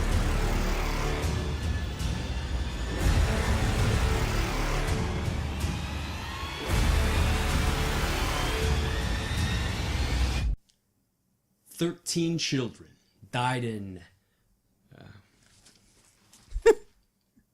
Aleppo today."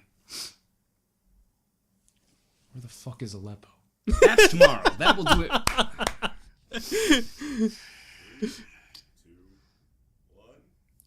That's tomorrow. That will do it for us today. We will leave you with a...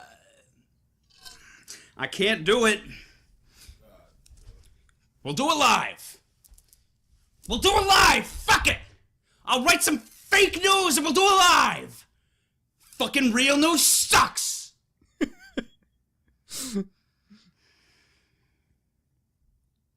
That'll be tomorrow. That'll do it for us today. I'm Keen Decker. Bill O'Reilly is killing people and it's making me very jealous. It's time for old news. It's so fucking dumb, dude. Like, look at making like really terrible edits like this. Sup, bitches? It's just so fun. Josh, I need you. I'm dying, Josh. You're also naked.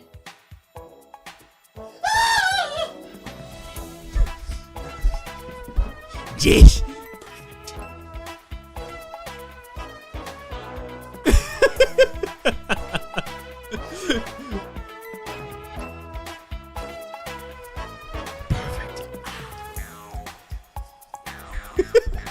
Don't worry, buddy.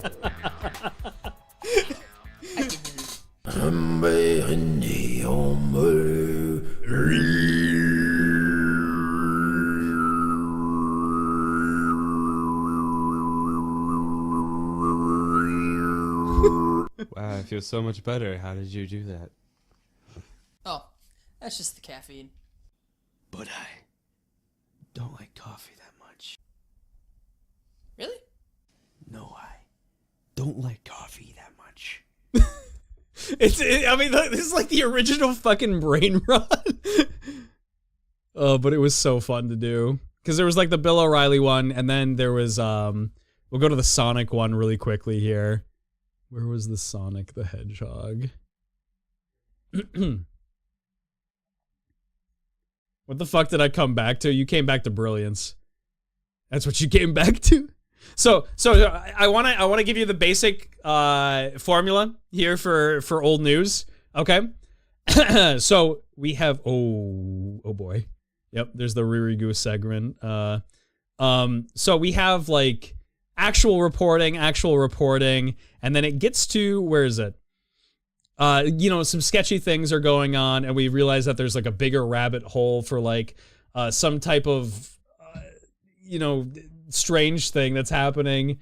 So that happens for a couple minutes, and then fight scene. Halfway through, it takes up half of the content. It takes up half of the content.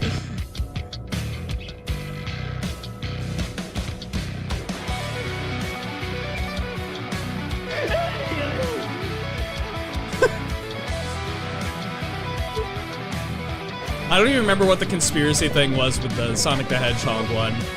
It was like some type of like secret organization was promoting fart fetish culture, and I was trying to stop it.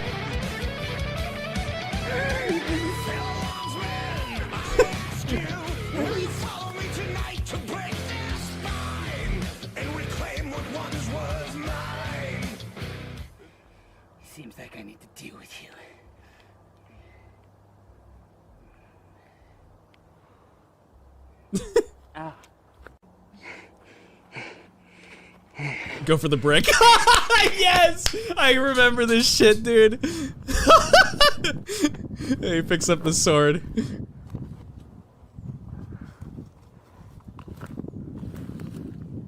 Try this Pokemon on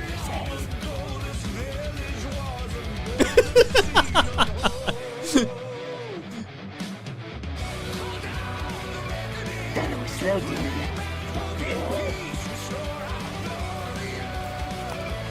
Fucking Naruto be ashamed.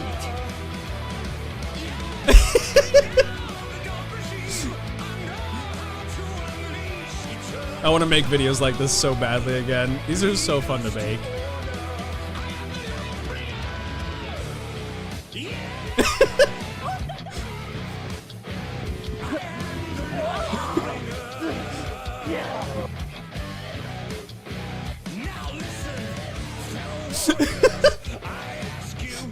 The King Decker Cinematic Universe.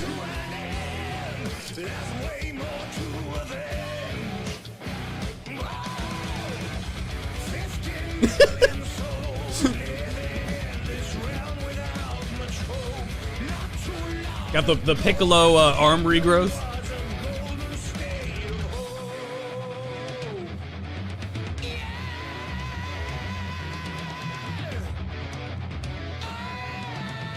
We improv all these fights too. We're like, what do we want to do next?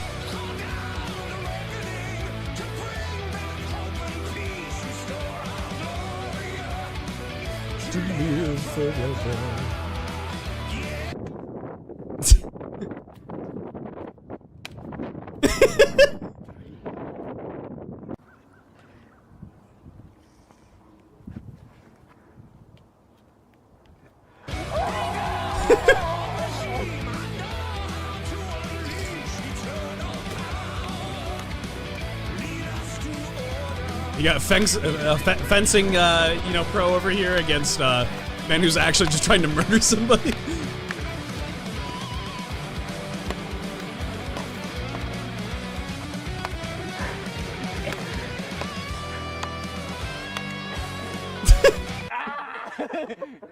Fucking chunks of wood flying in my face.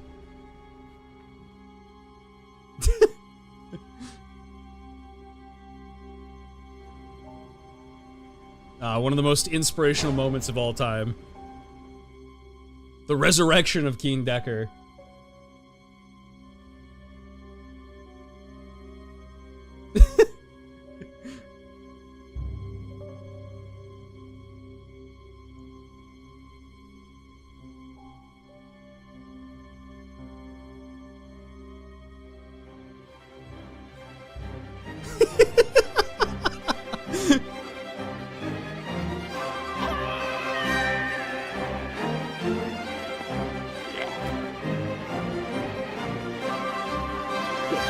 Wish killed me. Oh yeah, we got the goggles, baby.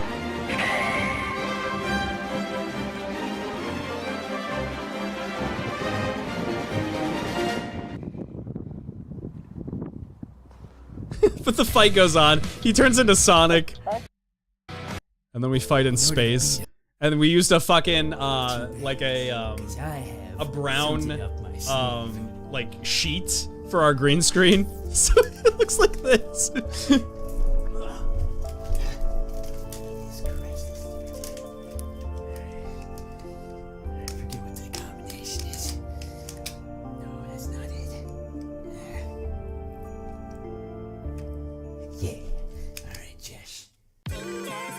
Oh my god, I forgot about this.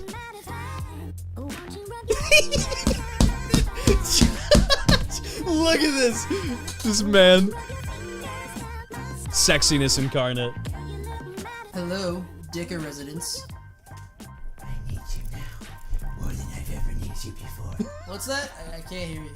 What do you mean you can't hear me? Jess! Jess. I need you now. More than I've ever needed you before. Sorry, Keen. Oh my god! Cat, hello! Collab raid! Who do we got for the collab raid? What's up, guys? We're celebrating 10 years on or well, just streaming in general. Kat, thank you. What's up, guys? How's everybody doing? Welcome, everybody. Welcome, Raiders. Hope you guys are all having a wonderful night. We're kind of like nearing towards the end of our recap for like our 10 years. We're just going through some of the videos that we used to make. This one, I want to say this is like 2018 or 2017. It might be 2018. But what's up, Vincent, Frog? Hello. What's up, guys? Miguel, Nathan, PDB, flippity floppity floopity. But yeah, welcome, Raiders. Hope you guys are having a wonderful night. What were we streaming tonight? Everyone getting seduced by Josh. Don't mind the content up on the screen right now. This is just this is old news. This is like a series that we used to do. I'm still working on one right now, but it'll probably be out by like mid next year, I'm assuming. They take a while to make, but they always cover like the most ridiculous of things. But yeah, we're celebrating 10 years. Our first stream over on Twitch was 10 years ago to the very day. So this is kind of like a very special live stream for me, and just you know, remembering everybody in the community. Kat's been somebody that's been around and a huge beacon of the community in the YouTube community for a very long time. And so yeah, anybody that doesn't know Kat, please make sure to head over to her. She's wonderful. Who were you streaming with tonight, Kat? Welcome in with the collaborate, everybody. Hello, Keen Decker and everyone. What's up, Ancient One? How are you doing? You'll grow to like it. Yeah, you'll grow to... Oh, shoot, my battery just died for my camera. I'll let it charge for a little bit. I'll let that charge for a wee bit. I knew it was going to die eventually, but... Me and Kat were playing Mario Party 3 with viewers. Let's go! Lightning Farron. It's a pleasure to meet you as well. Let me hop over to your channel. Let me hop over to your channel and give you some love, too. It's always just good to, you know, be able to watch newer streamers and stuff. Well, sorry, newer peeps. Anybody that I have not watched before. I'm back on YouTube now here. It's been a long time coming. Can confirm Kat is great. I used to play Minecraft with her way long ago. Oh, yeah, Kat's just wonderful. And it's nice to meet you, Lightning. Nice to see you, all you Raiders. But yeah, we're 10 years to today, and this is old news. This is a series where we cover things that are no longer relevant, essentially, and make news about it. And yeah, it's the content speaks for itself. You're pretty busy. Congrats on 10 years. Thank you. God.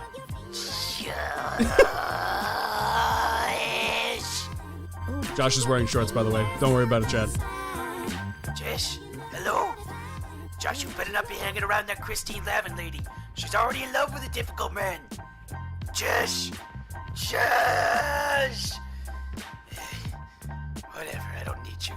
I've got a fight to finish. Oh, man.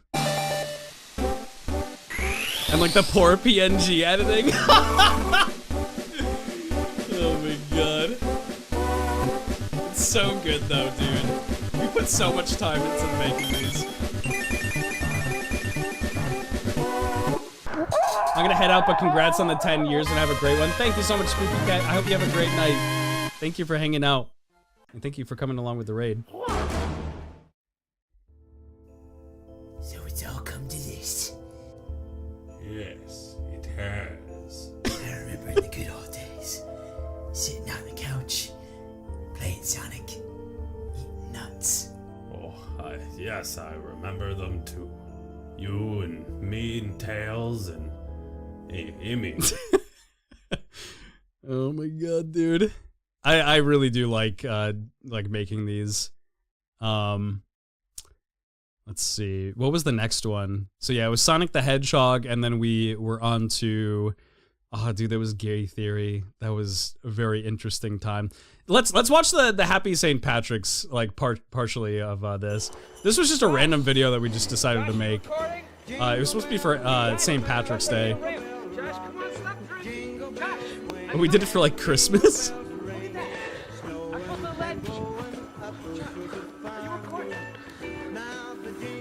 Josh with his illustrious chest there.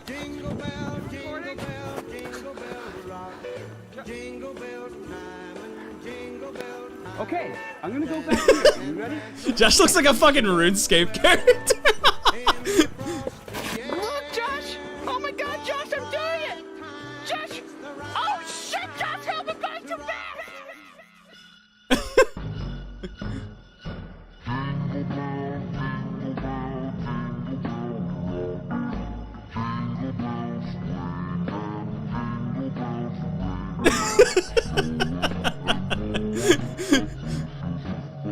It's so creepy. Oh my god, dude.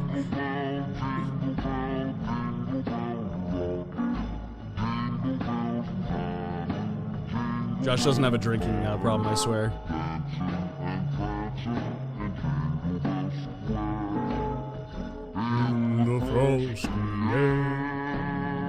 Oh, dude, I still have that, the robe on. He puts me in the wood furnace. Dude, I forgot about this.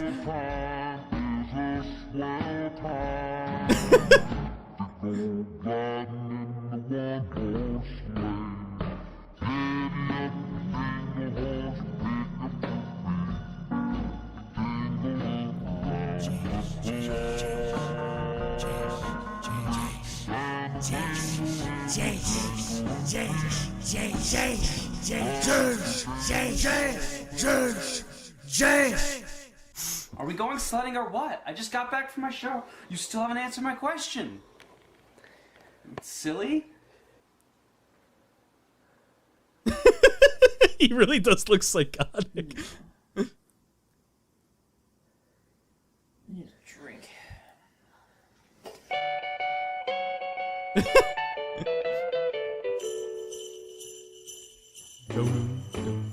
Jingle bell, jingle bell, jingle bell rock. Jingle bells swing. True brain rot. Jingle bells ring. Snowing and blowing up bushels of fun.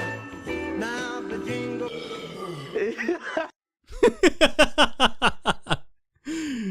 Oh my fucking god. But yeah, even the short form like videos like that were really fun. But this was like in the big time of us doing Bittersweet Bros. So like we had a bunch of different forms of content going at the same time. We had old news, BSB. I was streaming full time. This was during the time that I went full time the first time streaming. Attempted to quit my job and realized that there was just no way. I was like, I cannot quit my job right now. So I went back to work. Purgatory, the Dean Kecker stuff. Oh man, I really had a lot planned for old news, and I feel like we did. You know, I want to continue it, but it's gonna take a little while. And then 2022 is when Mart's Dungeon was starting up. Let me show you guys the fight scene that we had for the old news here, Legend of Zelda. This is like set off after a classic RPG fight. And I was really happy with how it came knows, out. If Man, you die Brunswick. in the movies, you die in real life. Oh man, Brunswick was like an Amazon delivery guy, and that was his character in this. Freeze was a homeless dude who showed up alongside him, and then I was doing my like old news thing alongside of it. There was this old woman, by the way, that lived. I used to work with her a lot. At like my current workplace, I used to work with her a lot, and she was living in the house that's like kind of attached to our apartment where we were living. And look at just in the background here, System Freeze is only wearing underwear and a Legend of Zelda Link, just like little hat on top of him. This is in the middle of March, and it is like maybe at most 5 degrees outside. maybe at most 5 degrees outside. The past like maybe 5 Marches have been like the coldest, and I mean like the coldest month of the season. And Freeze is just out here, just almost basically naked doing this YouTube video.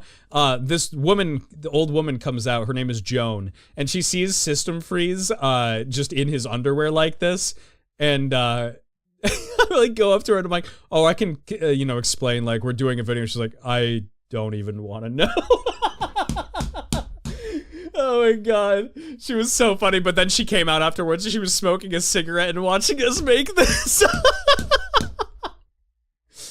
Josh is one of the nicest people I've met, but god, he plays psychopath so well. He really does. He really does. Yeah, there's the Legend of Zelda puppet in the background of the streams. I've had that for a long time now. Last fucking smooth balls. Holy shit. I'm ready to cock it and lock it. Oh, hold up. Hold up. Let me get it back on the screen. For some reason, every time I turn on my camera, it does this. There we go. Magic missile.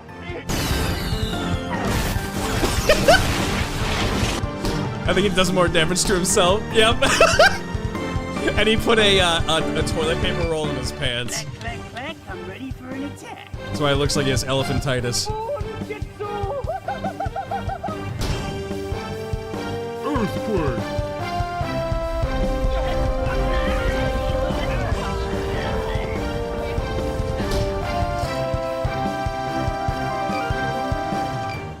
I know what to do.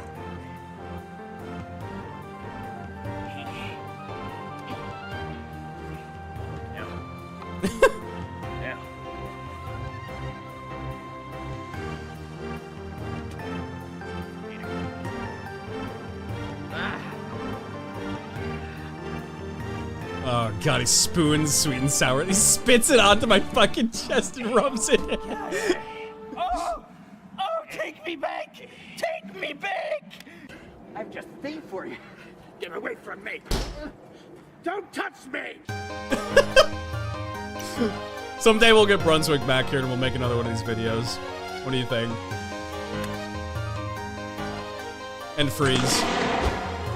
Oh, fuck's sake! Come on! You take this thing. Ah! He puts it backwards.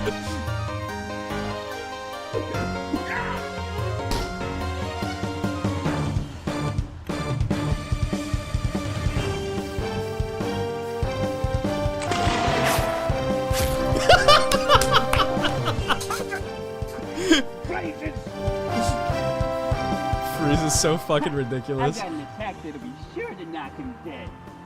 Y'all took each other's health points. Yeah. Excuse me, sir. Would you please pick up my scheme? Yeah, just so.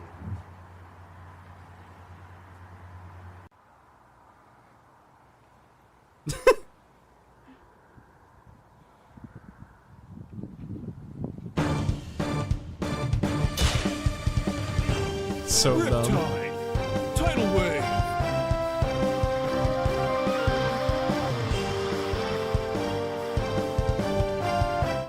Oh god, this is impossible. We can't beat him like this. He's too strong. We're just gonna have to use the ball. Let's just bum rush him. Okay. Agreed.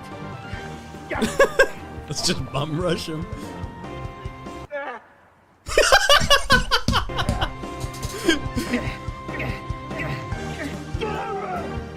Kane? I lost my sword. Oh my. Holy fuck, man.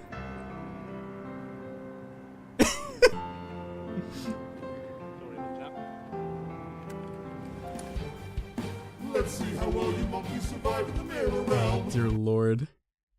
But yeah, it goes on, and then like me and Josh have to fight him. I have to fight him as like Bruce. What is this? E-girls? Are you dirty dog? Keen. Josh. Keen. Josh. Keen. Josh. Keen. What? Oh God! I didn't realize that How I did you walked escape next the to a shackles of historic eternity? battlefield. It's true. It's supposed to shackle true. you for eternity. Oh, Brunswick's costume, by the way, it was this this old, no, I shouldn't say old woman. Maybe she was like in her 50s. She had like a costume business where she had a bunch of like stuff that you could rent out for like local schools for like musicals, stuff like that. We visited her, and she rented us the Brunswick costume. We're like, we need something like that makes him look very like Revolutionary War era, because he's gonna be using like an old school rifle. And she's like, I got just the thing for him. It's really quite simple. I ran fast. She was so into it. Friendship. The power of friend. You made friends with the homeless man? He's really quite a sweetheart when you get to know him. We shared drinks, helped him get over the ghosts of his past, the pain and sorrow of that man, and the beauty of his words. Did you know that he is a poet? I even went to his wedding. Oh, well, that's great. Where is he anyways? I killed him. What? Why? Oh, because I hated him. But you went to his wedding. Yes, and? Unbelievable. And now that he's out of the way, you stumbling, bumbling baboons are next.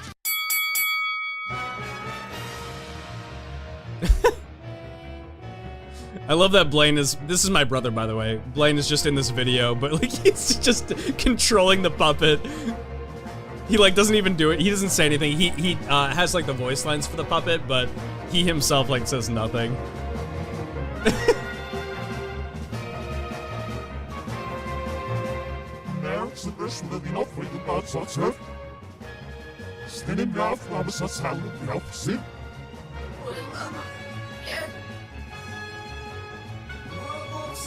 I'm just small boned, he says.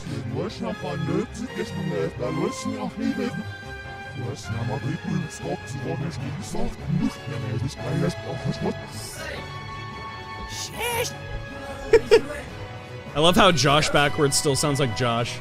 Yes. Shush, one.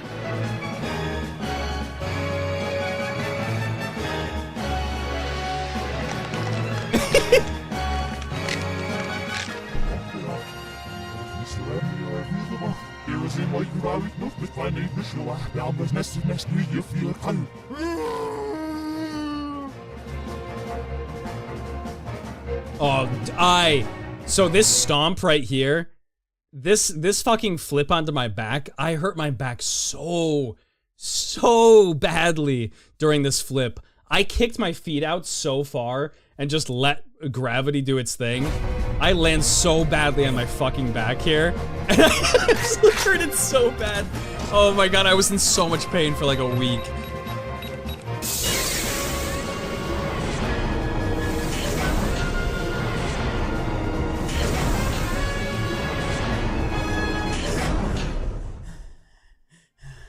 And Dean Kecker saves his life. Dean? Taking back shots, be like, we'll go back to the fight. He sacrifices his life. Listen, probably have about 1 minute before my bones are turned into crushed tissue paper, so I'm gonna ask you this one time.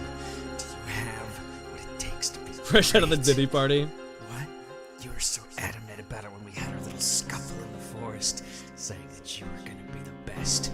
So what's it gonna be? You know there's only room for one, and second is just best of the worst, kid. I can't. He's too strong. Just cheats his way out of every solution we have. It's not cheating. It's an exploit. It's called an exploit. Yeah. Your terms, dude. Never cheating in video games, just an know what I exploit, have Chad. to do. Good kid. Give him one hell of a show. Knock him dead.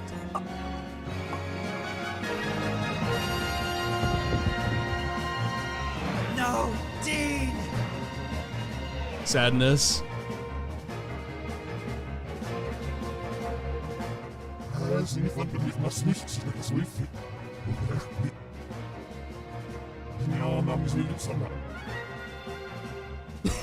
The puppet's so cute.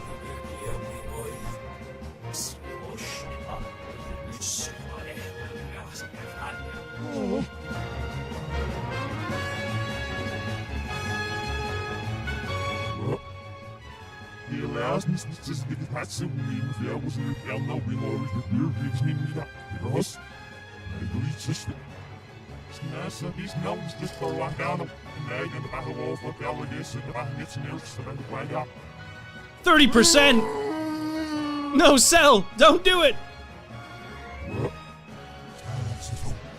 These are gobstoppers that Josh's grandmother bought me and him for like Christmas or something.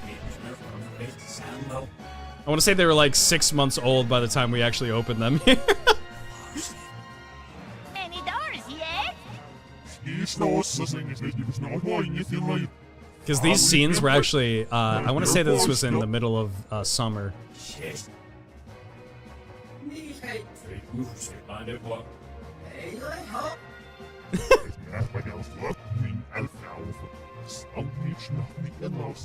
God, they were so fucking massive too. Those jawbreakers are so big.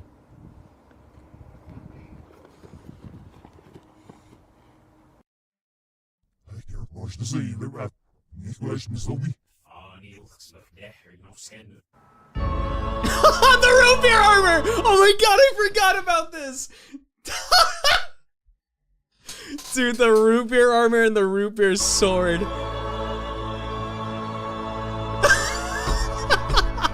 He really does look like a RuneScape character. And then the Groose. It was supposed to be Super Saiyan hair, but it turned out to look like fucking Groose, so we just rolled with it.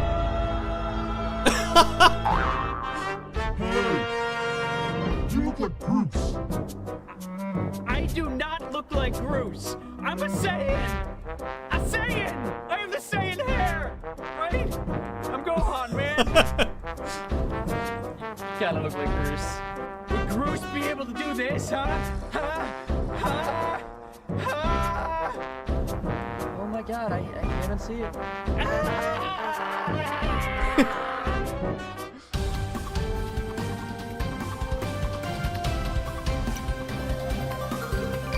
Destructo, Legend of Zelda Disc.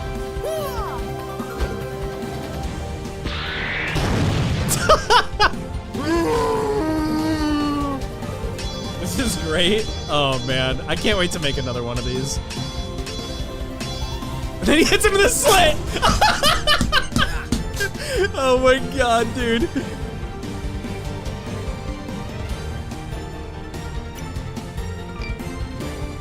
By the power of root beer.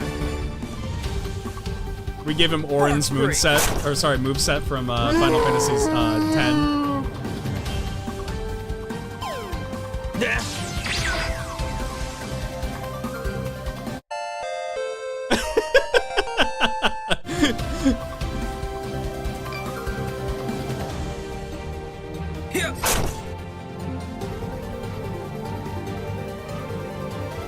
Should have just said Vegeta. Yeah, that is true. With the big forehead and the fucking hair. Budget exceeded.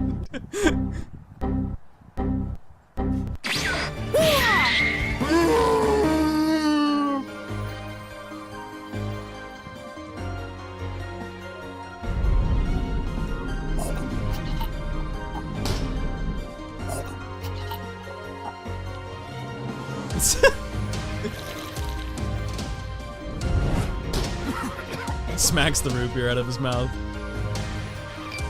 It's good since 1898.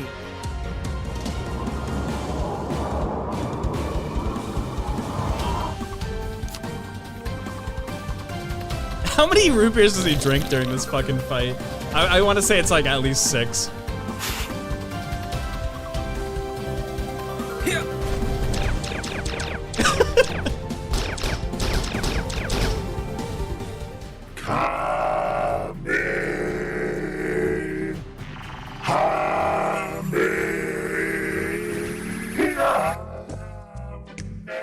Donald Duck on Quackers music, classic.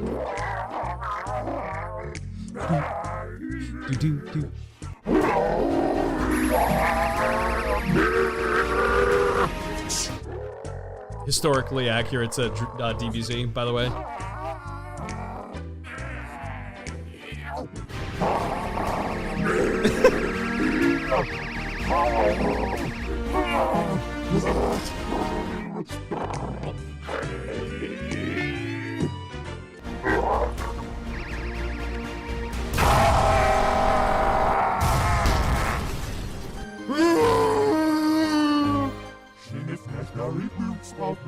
When are you adding Josh to Sparking Zero? I totally should.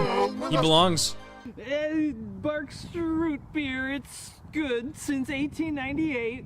Artificially flavored. Don't put me back in that place you put me. Blade's so good. He's so good.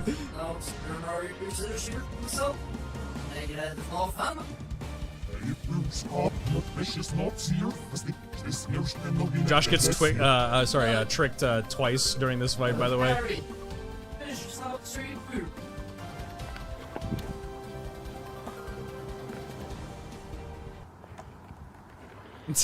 Josh, it's time we had a talk.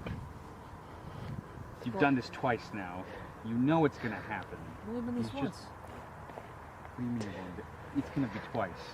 You're gonna drink the root beer, the same thing is gonna happen to you. He's malicious. He's a little doll man. But the Bark sponsorship. Josh, there's no Bark sponsorship at the end of this rainbow. There's only death. Didn't kill me last time. It's gonna kill you this time, Josh. If it doesn't kill you, I'm gonna kill you. You know what, Keen? That's a fair point. No, Josh! Turns him into stone again. Gives him a Bark sponsorship.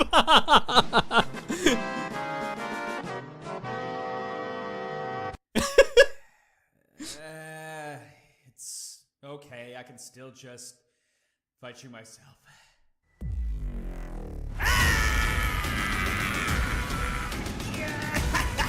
Can't run from this!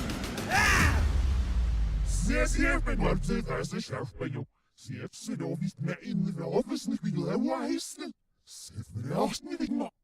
Oh, Mann. He goes for the Frieza plan, just blowing Earth up entirely.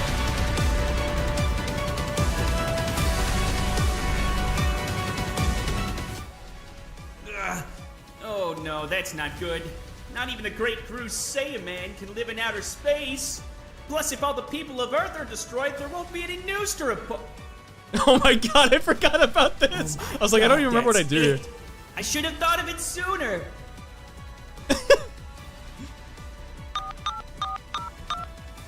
Hello, Mr. President.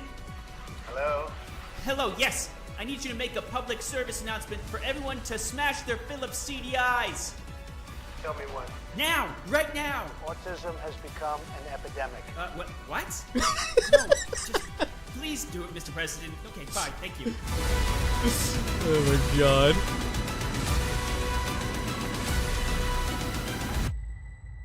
Because yeah, the puppet draws power from all the Philips CDIs in the world.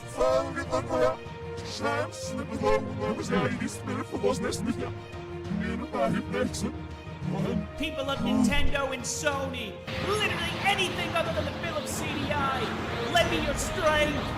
No! I want this one to hurt.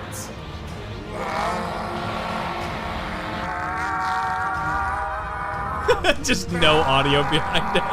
Just a fucking scream.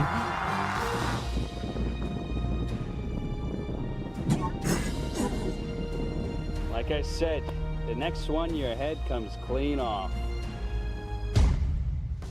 Everything ended up turning out all right post. Josh still petrified. Crash Bandicoot was returned to Sony. Yeah, Luch. Reggie decided to finally retire when he came back. Turns out Bowser ended up not being such a bad guy after all. Who knew? Man, these Brunswick was videos offered are so his job back sentimental at to me. Amazon, but ended up pursuing marksmanship instead. He became the first man to receive a gold medal in the Olympic musket shooting. Rumor has it he received the award after threatening a judge with a triangular bayonet. I'm free. I'm free. I can't believe I'm free. You're dead. I'm gonna go do something really cool.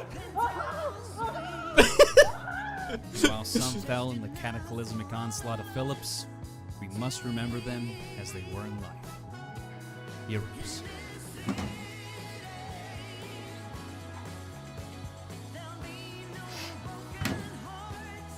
What's up, kid?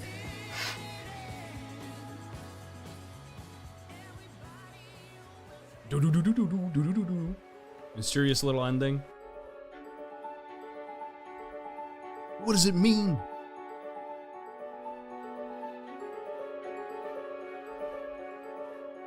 But yeah, that one was the last one, and that was, when did this come out?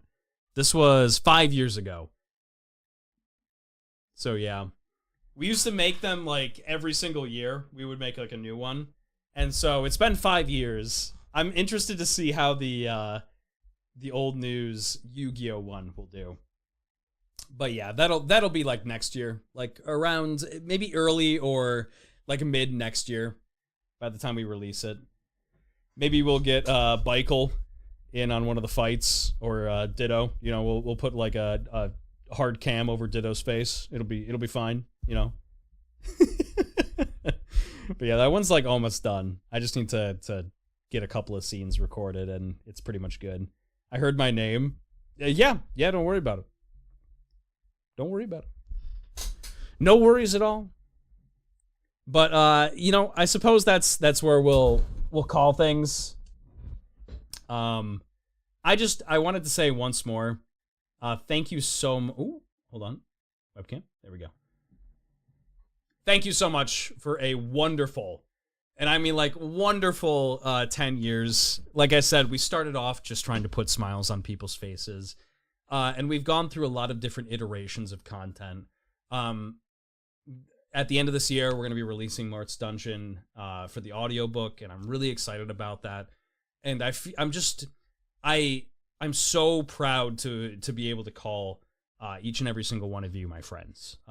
That's ultimately, you know, when it all boils down, you can have all the views in the world. You can have all the subscribers in the world. And you can really just be like the world's most popular streamer, the world's most popular content creator.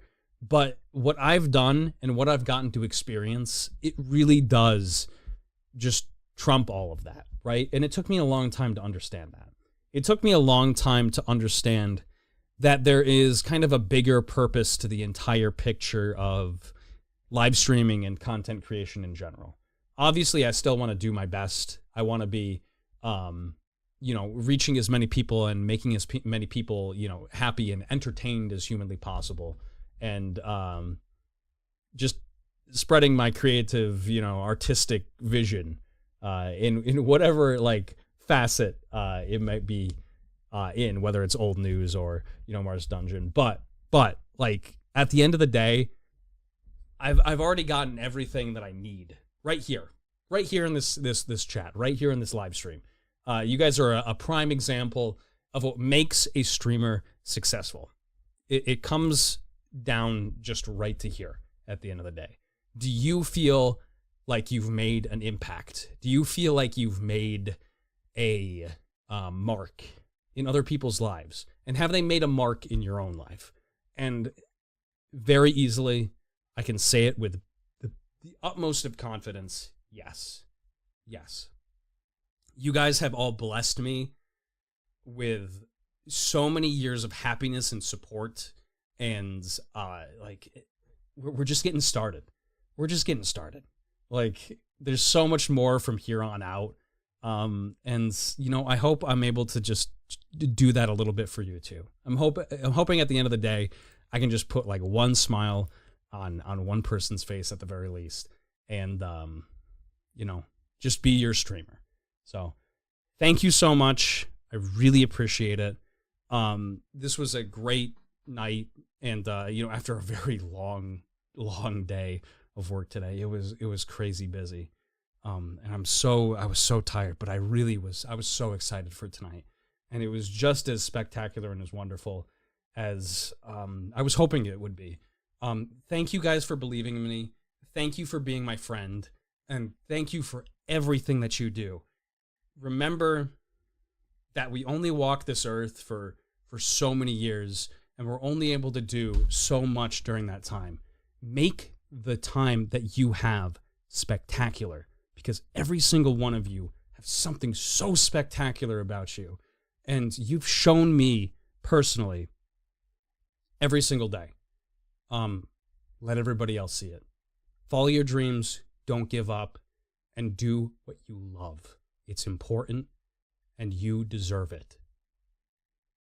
It's something that I've learned along the way. So, have yourselves a wonderful rest of your evening. I will be seeing you all tomorrow, as usual. And as always, stay beautiful. Good night.